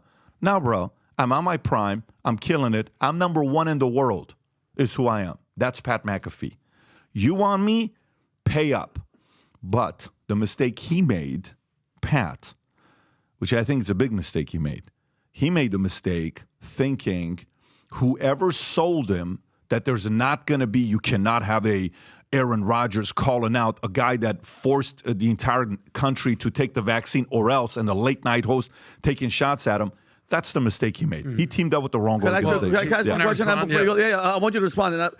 And if that's the case, which I agree, somebody has to go. It ain't going to be Pat McAfee. Who's that other guy? Who's that other guy that he just called out? That guy has to leave. Like, he can't stay. He's been the head of programming since 2005. That's what I'm saying, though. How does that guy stay on? Guys, what are you guys? Like, what did you guys smoke this? I'm saying, are they going to get? We were hanging out with Elon, Pat. This guy's not going to. He's not going to be at ESPN for too long. The guy. No, McAfee. Oh, McAfee. Okay. McAfee's contract, whatever it is, he'll write it out. How long is it for? Because here's what you have to ask yourself. Okay, all right. So you ready? I'm ready. All right. You're in a marriage. Yeah. Okay? You're married to somebody. Matter of fact, let's just say you're dating a girl. Okay. You've been together with her for 3 years. You love her. Okay? However, she does cocaine every day. Shit. But you love her. Mm-hmm. Okay? You ask her, babe, I love you. I want to marry you. But you got to stop with this cocaine thing. She says, if you love me with the cocaine. What are you going to do? One of two people have to change, okay? Mm-hmm. Either you have to change and accept the fact that it's okay with her doing cocaine for the rest of your life or being with her because you're crazy about her, or she's got to stop doing cocaine. Do you think she's going to stop doing cocaine? No. She just told you no. No. Okay, in this situation, you know who's the cocaine girl? ESPN. Yeah. ESPN is not going to stop doing cocaine. I understand the analogy and the reference I'm making to you. I love it. So either McAfee's going to change or ESPN's going to change. Who do you think's going to change in this situation? I have an answer. You know what my answer is? Neither. Neither is going to change. So what does that leave you? McAfee's going to be out. Because ESPN's culture is not going to change. What are we talking about? Sage Steele. Do you want me to go through a list of names? Where is Chris Broussard? Not there. When's the last time you saw Chris Broussard? He was one of my favorite. Where is Chris Broussard? where the hell is he? Where is all these guys? Where are a lot of these guys? Mm-hmm. So how many of these guys all of a sudden disappeared? Why did they disappear? Mm-hmm. What do they all have in common? Just because politically they were not willing to just sit there and apologize and kiss some ass and be BLM, be part of this, be part of like, dude, I don't want to do that. You better take the vaccine. I don't want to do that. Kneel. Then get the hell out. Yep. McAfee's not going to kneel. This environment, unfortunately, it's not conducive for a guy like Pat McAfee. You know why Joe Rogan was happy with Spotify? They had his back. Because they're like, we don't give a shit. Yeah, do say what you want. Yeah, Do we don't your give a shit. thing. We don't give a shit. We don't give a shit. But ESPN and Disney gives a shit. Yeah, they give way too many shit. They give a shit. So there you have it. And when you see what they do, Pat, and you see what they say publicly, and you see what they leak, remember the content. They're trying to save costs. They may regret doing it for his point of view and for the fact that it's an $85 million albatross. How many times have we seen in professional sports like a bad deal is done, and 2 years after the bad deal, Exhibit A, Denver Broncos and Russell Wilson, they are trying to do anything they can to get that albatross off their books. This is the way it works. They may be looking at this and saying, look, he hasn't blown up and doubled his ratings. He's not a super duper cash cow, but he's doing really well. Let's get him out of here. And what Norby may be doing is leaking things because there may be a ratings-based performance clause that's in the contract. And if you could turn down McAfee, or you could actually cripple him a little bit, you might be able to get the contract off your books. There may be escape clauses in there. Trust me, neither one of these guys are going to want to be there long term. It's like a relationship you're in that you know is not going to work out long term. Well, this is what happens when you take the money. And with all due respect to Pat, awesome guy, awesome talent. You know, we talk about ESPN being the sinking ship. They're still the biggest ship on the ocean. That's without a doubt. Like if you think of sports, name the first broadcast sinking. company. When something's sinking, it's sinking. Okay, but they're still the Titanic, right? We all know that sunk. Correct. And they died. Yes, but we all acknowledge that was the biggest ship ever. And they died. Yes. Okay, and this is why they gave him an when 80. you're sinking, size doesn't matter. Okay, well, can I make my points? No, because you're going to die. But this is what happens when you follow the money. Do you know how much money Pat McAfee made between 2009 and 2012 being a fucking punter for the Indianapolis Colts? $1.8 million. Okay. $450 over 4 years. All right. What's he making from ESPN? $85 million. For 5 years. Over 5 years. He's making what? $15, $17 million a year. The guy made his show, the sickest show out there. Yes. Yeah. But then he said, okay, this sick show that I made, let me go cash it in on ESPN. Yeah. If these huckleberries want to pay me $85 million, you know what? Sign me up. So you must know when you go to ESPN, who's owned by ABC, who's owned by Walt Disney Corporation, you're going to have some accountability right there. And of course, we bring up the Jimmy Kimmel situation, which we can talk about with the comedians. Where does Jimmy Kimmel do his show? ABC, you know what you're getting into when you walk in the door. I'm sorry. Now, granted, I'll take the freaking money, the $85 million, but save me the crocodile tears about, oh my God, I can't believe I can't say what I want to say. You know that when you sign your $85 million deal, homie. But you would take the money. I don't think Pat is the guy that would take the money. He took the money, Pat. What do you mean? But hear me out what I'm saying to you. No, let me make my point. What I mean by Pat took the money. But Pat is sitting there regretting, saying it's not worth the money. It's not worth the money for you to have to change yourself to what do you call it? To all of a sudden, like for example, conform to this and this. Watch what's happening with Forbes. Okay, a liberal company buys Forbes and starts flipping the content that fed capitalists and doers and executives to now some virtue signaling DEI bullshit. Do I buy Forbes today? No. So what happens to them? They're losing customers because they're not talking to. So if Pat McAfee goes to Disney, he has a big following that likes his style, and then now he has to change his way that garnered him all this following, and then his viewership drops. He's like, oh shit, as a competitor, what happened? Nothing happened. You just changed. And your audience doesn't like the new you because now you're the ESPN you. The audience like the old you. And ESPN and Disney is not going to let McAfee just be McAfee. They're not going to do it. Can you imagine if they tell him, hey, man, moving forward, you cannot have any more Aaron Rodgers on your show? Yeah. He'll say, fuck you. Go for it. Go ahead and say it to ESPN. Say it to ESPN. Then resign. Exactly. Then you know what? If it takes you going from $450 a year to $17 million a year, you're gonna have to make some concessions. But most people are gonna make those concessions. I know. I'm sorry. No. What I'm saying is, no. We're going to find out. Yeah. Meaning, we're going to find out if he's going to make those concessions or not. We're going to see if Pat is going to be somebody that's going to be like, okay, I'll become this woke liberal person as long as they pay me. I don't think that he's going to go that extreme. Not whatsoever. And that's why he's naming names. It's not like he's calling out ESPN. It's not like he's calling out his executive producer. He's calling out one person, Norby Williamson, like in Seinfeld said back in the day. No. He named names. No, he didn't just say Norby. Okay, go back to the clip. Rob, go back to the clip. He said one person was undermining my show. No. Go back to the clip you played.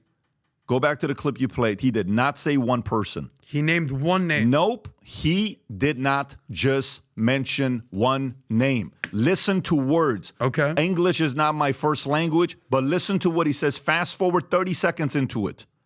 Go 30. Keep going. Try it from right there. Let's see if it's right there. Of what our show is, and then are we just going to combat that from a rat every single time? I don't know. Wait. But like somebody tried to get ahead of our actual ratings release with wrong numbers 12 hours beforehand. That's a sabotage attempt. And it's been happening basically this entire season from some people who didn't necessarily love the old edition of the Pat McAfee Show to the ESPN family. Sure. There's a lot of those. That's English to me. There's a lot of those. Okay, not agree. one. No, it's not. But he only said one name. He said there is a lot of those. But he said one name, PBD. He said. No. We played the clip. He said one name. Okay, he's not. You win. He's not. You win. Adam, he's not talking about one person. What he's saying is there's a lot of those at ESPN. I don't doubt it, but he only said one name. Of course he's going to not get 50 names because the other names you don't give a shit about. That's the biggest name. But he named one. No, but he said there is a lot of those. But he didn't say their names. He didn't say their names. Rewind it 5 seconds for this guy that had a 4.0 GPA in high school. Play the clip, Mr. 4.0. You're going to hear one name. And I hate arguing about this, PBD. ESPN I don't have any. Hang on. Be quiet. Listen. There's a lot of those. There's a lot of. Play it again, Rob. Can we play the beginning of the goddamn clip? Play Can we one more play time, the Rob. beginning of the goddamn clip, please? When he says one I name. think we have to hear it one more time. Rob, Play the beginning of the clip. Go for it. Go ahead, buddy. Play it again. This is what they do on mainstream media. Sure.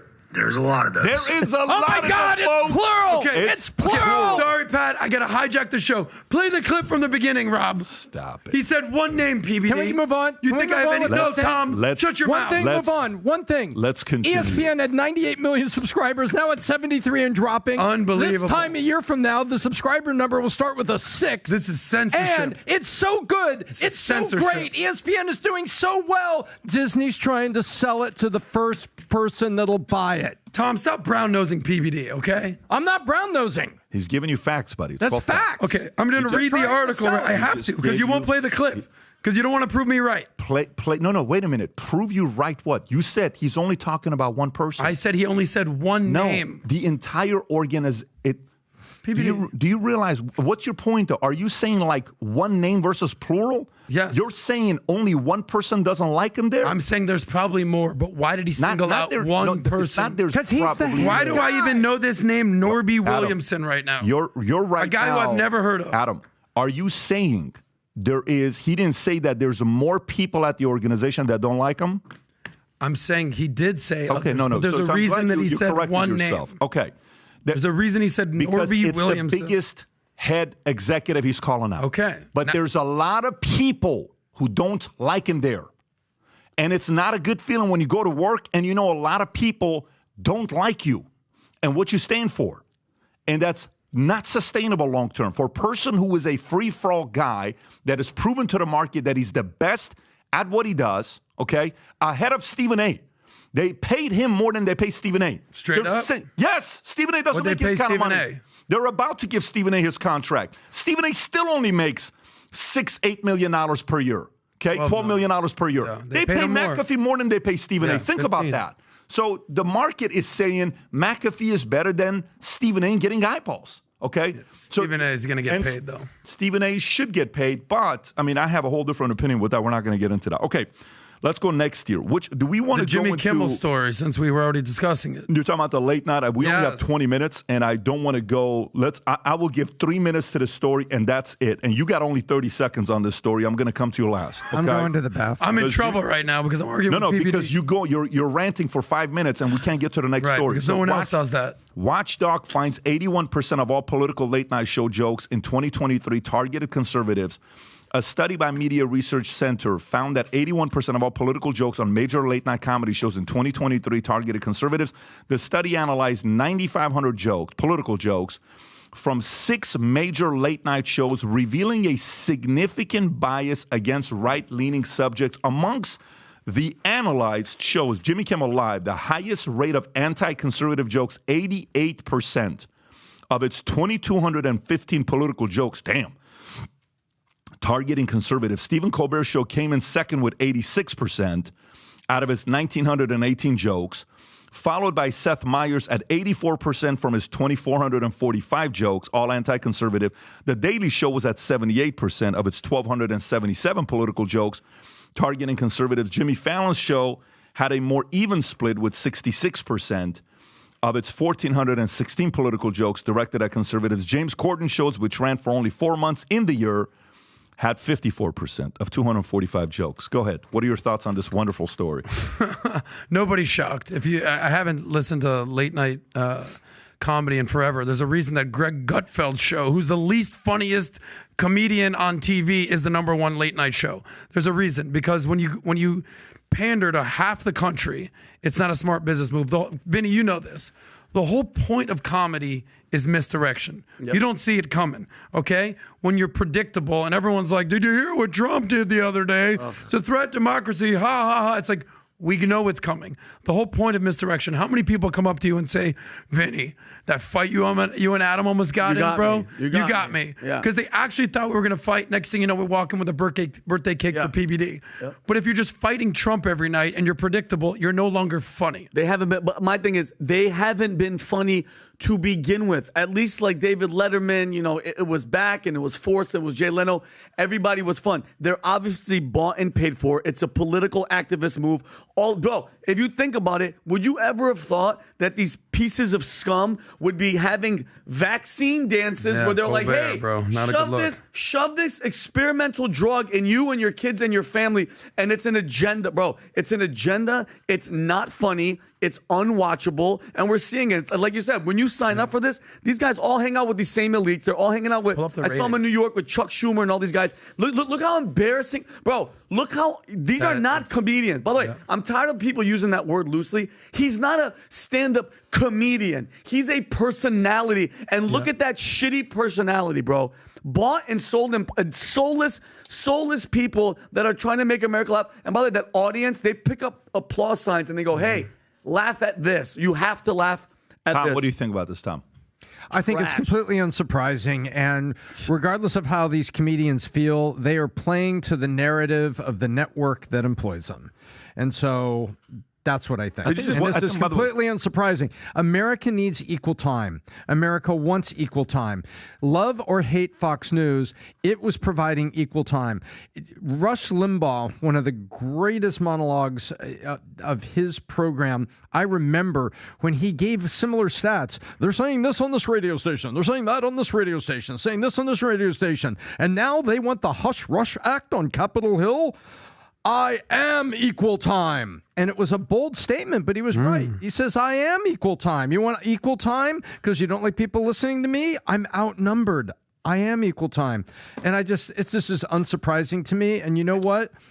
I got you, Tom. So here's what I would say, just to wrap up and transition, is this is why you got to love data.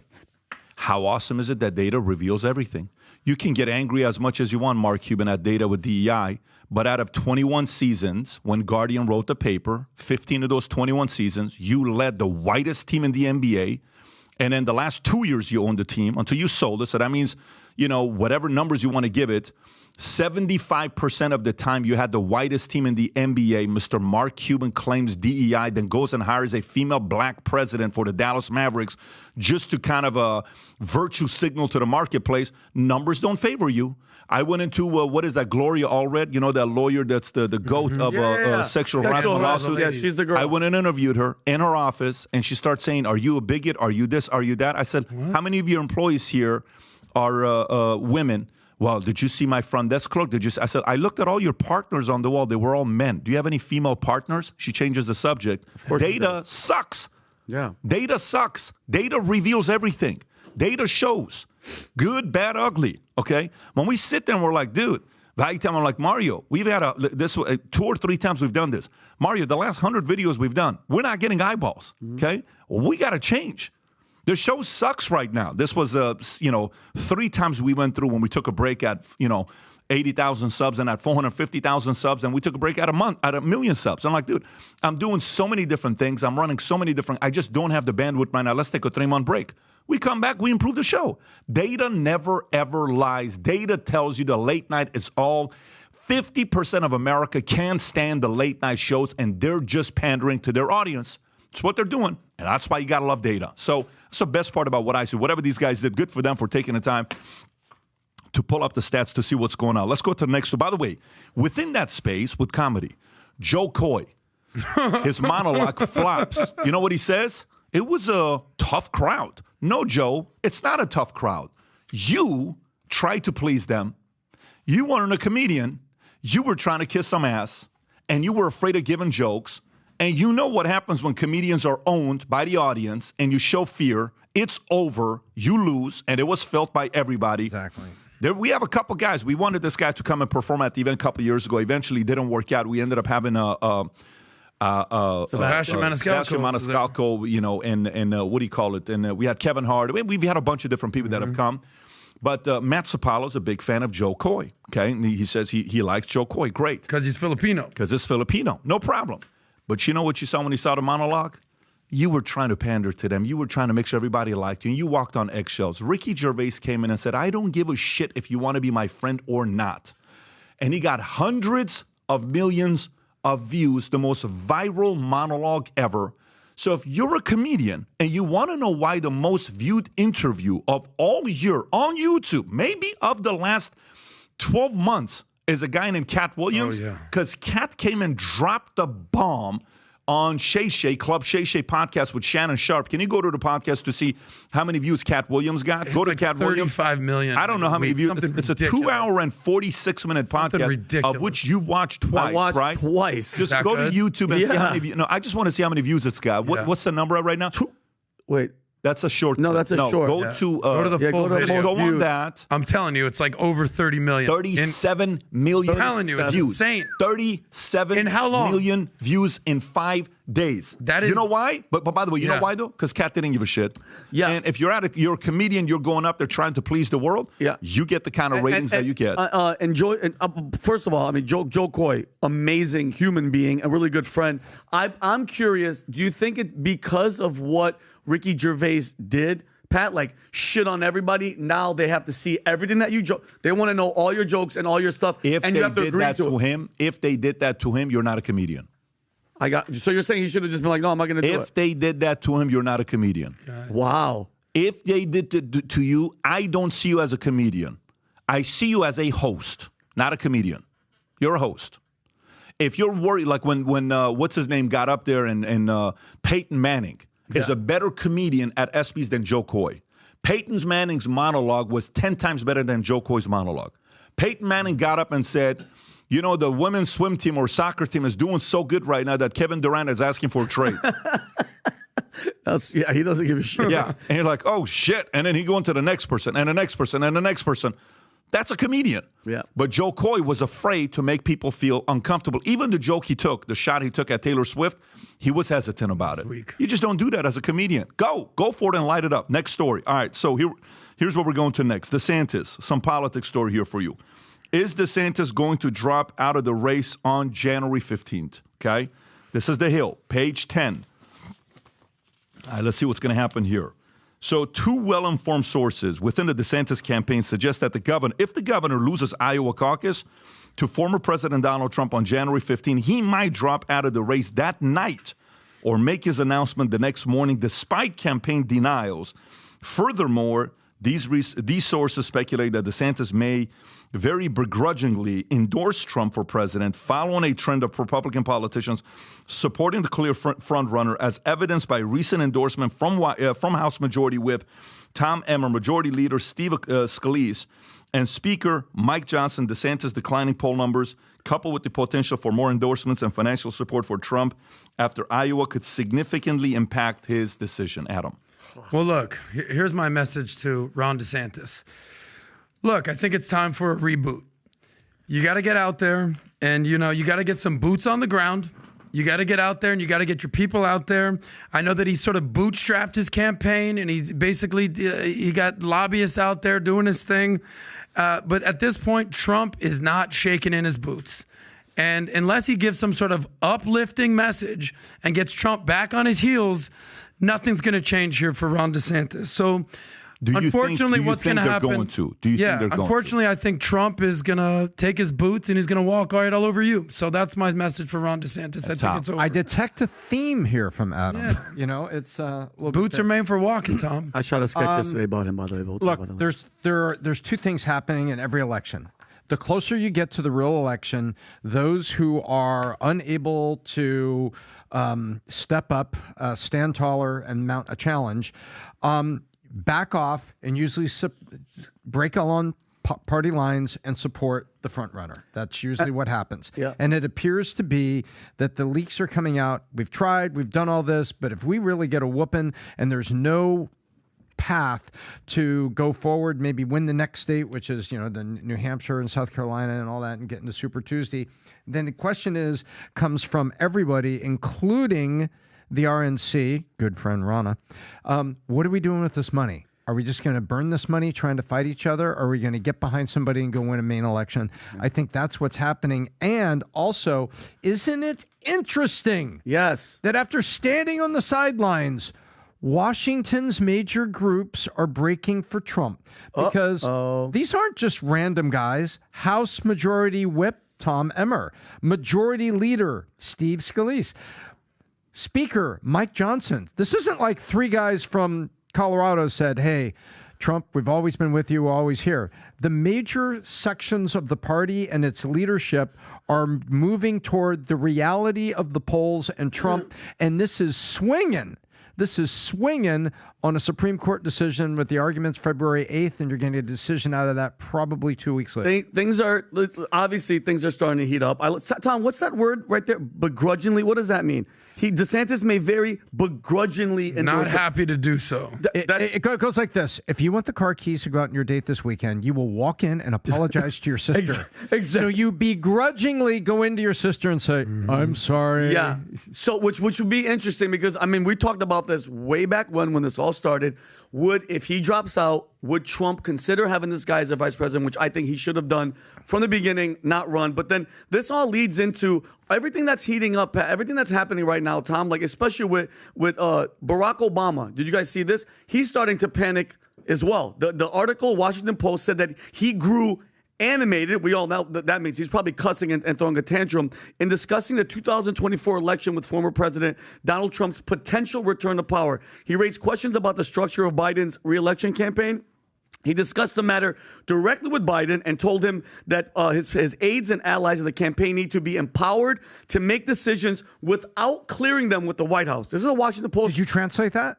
Translate that as Obama talked to Biden. Yep. Biden didn't want to take his vice, and then Obama's proxies leaked the story. 1,000%. And then apparently they had a private lunch, which I'm pretty sure, Joe Biden had no idea where the hell they were, what they were eating. He goes, I'm pretty sure the lunch was, hey, this is Obama. Hey, Biden, you're done. You're going to have to move over, eat some of your ice cream, and guess what?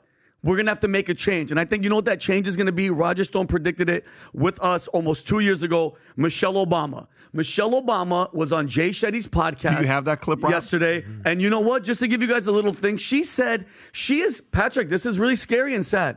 She is kept awake at night. Yeah, take it easy. But the upcoming election, and she said, I am terrified at what could happen. So, and guess what? She's going to run to save democracy. All right, guys, everybody, this is the warning. This is her pre-presidential, I'm going to have to save America run. Go ahead, Rob. Things that keep me up because you don't have control over them.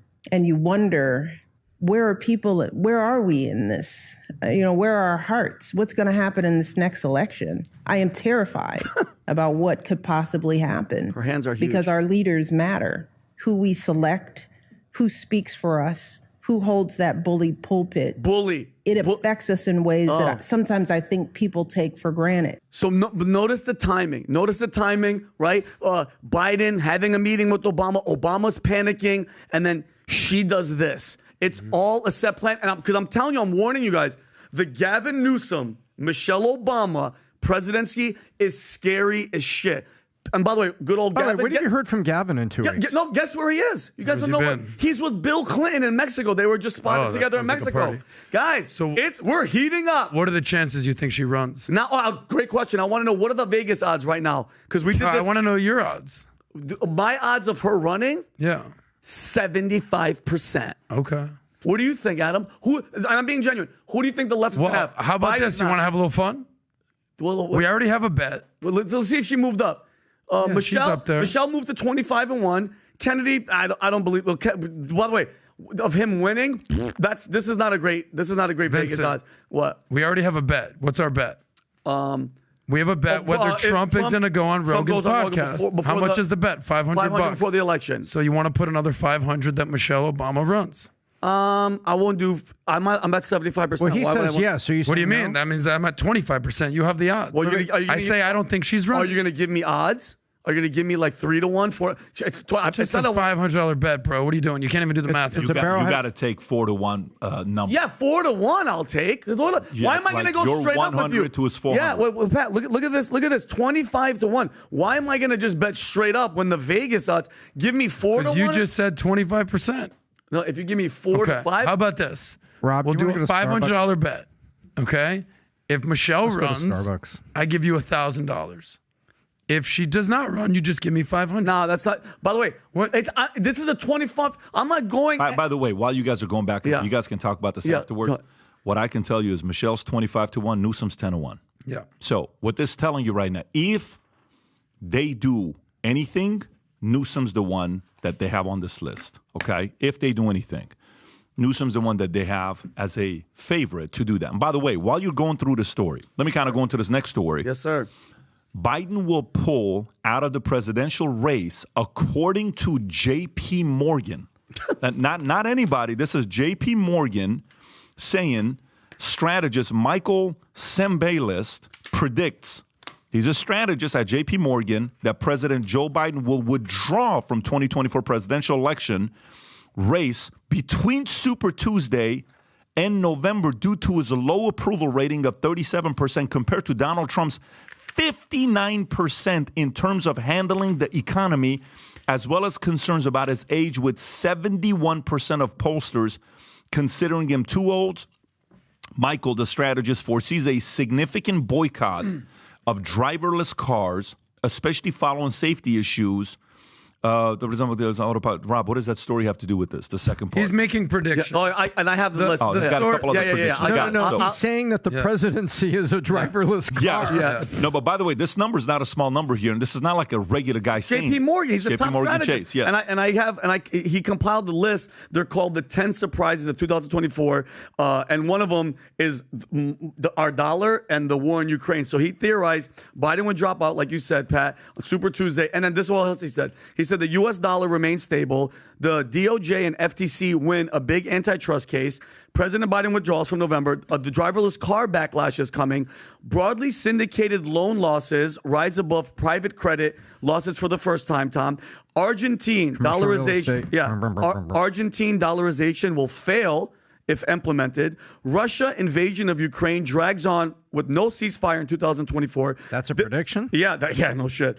Despite storm clouds over U.S. regional banks, their stocks will do well due to retirement of dispatchable power. Here we go. This is leave the world behind shit. Major cities will face electricity outages and or natural gas outages. Oh, and last thing. Are you ready for this, Rob? I know you're going to love this one because you're probably waiting in line. You're on back order. Researchers will complete work on an inhaled COVID vaccine. So now if you want poison, you could just the hell with getting a needle. Now you can just suck it in your face. Going back to it, all JP Morgan is saying is what is the obvious, and what I'm on the same page as Roger Stone and many other people. It's not like Roger and I are on an island together in this opinion. The delicate... Hopefully not that island.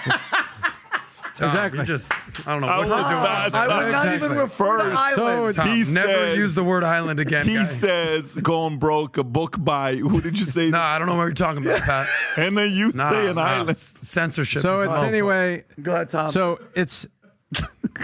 Anyway, back to that island you're hanging out with Roger right. Stone. So go ahead, Tom. The super delegate rules are very clear. The Democrats can change their allegiance at the convention. They will do so.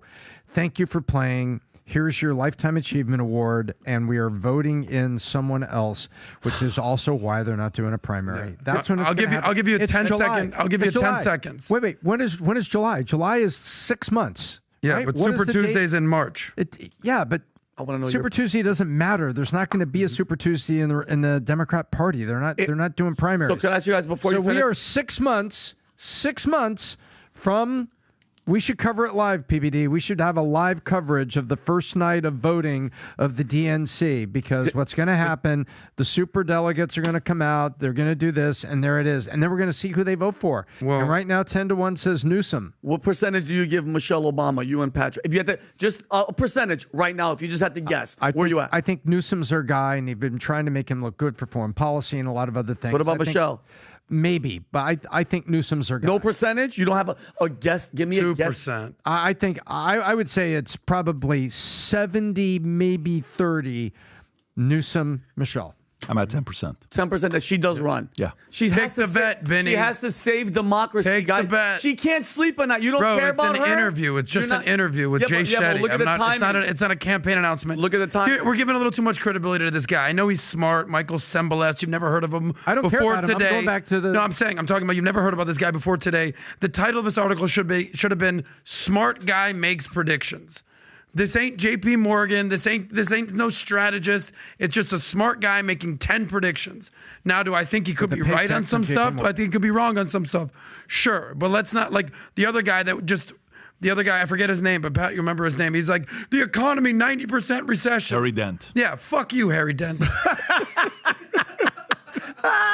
Jimmy! Harvey! Yeah. Where have you out there? Fuck you. Exactly. Sounds like a bad guy in a Batman. Sorry, I cussed. Anyway, I got to go do an appearance on the Pat McAfee Show, guys, after this. So talk to you guys later, man.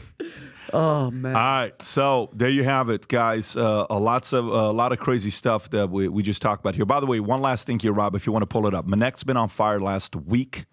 I am responding 100% of audio on Manek. We have a contest that we're running, and I want to publicly announce this contest, and you get to support whoever you want to help win first. I told Tom, Vinny, and Adam. This was about, 2 weeks ago? When was this contest? 2 or 3 weeks ago? Right around New before Year. Aspen. Yeah. I ran a contest for them. I said, whoever gets 500 Maneks from that day that we had. Tom, can you pull up the number to see where? I think, Tom, you have the lead. Then I think it's Adam. Then it's Vinny. It's still early. Pretty clear, I think. I said, whoever gets 500 Maneks from that day wins a $2,000 suit, custom, whatever you want. We'll go to the store. I'm going to pick up a brand spanking new suit for you. So, if you love Adam, if you love Vinny, please. If you love Tom, whoever you love the most, Manect with them. Please Manect me, Download guys. the app. Please. Send a message to Vinny. He will respond back in audio or video. Or you can have a 15-minute call with him. Or you can ask Tom questions about business and other things you want to do. Tom's blowing up with Manek a lot. I think Tom's only $23 a Manek. Where are you at right now for Manek? For a text? For a text. It's like $15. And then, Adam, where are you at? You're also at... I don't think $25. $25. I'm the cheapest. Come to me. FYI, just so everybody knows, actually, no one's gotten more Maneks than Adam so far. Adam's the only one above 600 Maneks. So whoever you want to talk to, He's the GOAT, man, right send now. a message to them. And Tom actually just passed Top G. I told Andrew Tate yesterday. I said, Andrew, just so you know, Tom just passed you up. And we called Tom the Top T. Top yesterday. T. I said, but Tom, more than top anything, T. Pat, We'll see. I know that this is a time. little contest between us. Yeah. How rewarding is it talking to all these guys out there and gals? It's amazing. It's so cool. We really enjoy talking to you. A lot. Whether you're starting a business, Life-changing conversations. life-changing. Yeah. Whether you're starting a business, whether you're having relationship problems, whether you're literally having depression, whether whatever. you're trying to figure out what you're trying to do in your career. I know that we have a little contest of who can help the most people, but let's not forget that we're actually helping people process their 100%. problems. It's like business therapy, and it's actually super, At the super same rewarding. time, whoever you want to see win the suit, Please, support them the please. most. Vinny, Manek, Tom, or Adam. Take care, everybody. We'll do is it tomorrow? We're doing Thursday, right? Thursday we got podcast again. Take care, everybody. Thursday. Bye-bye.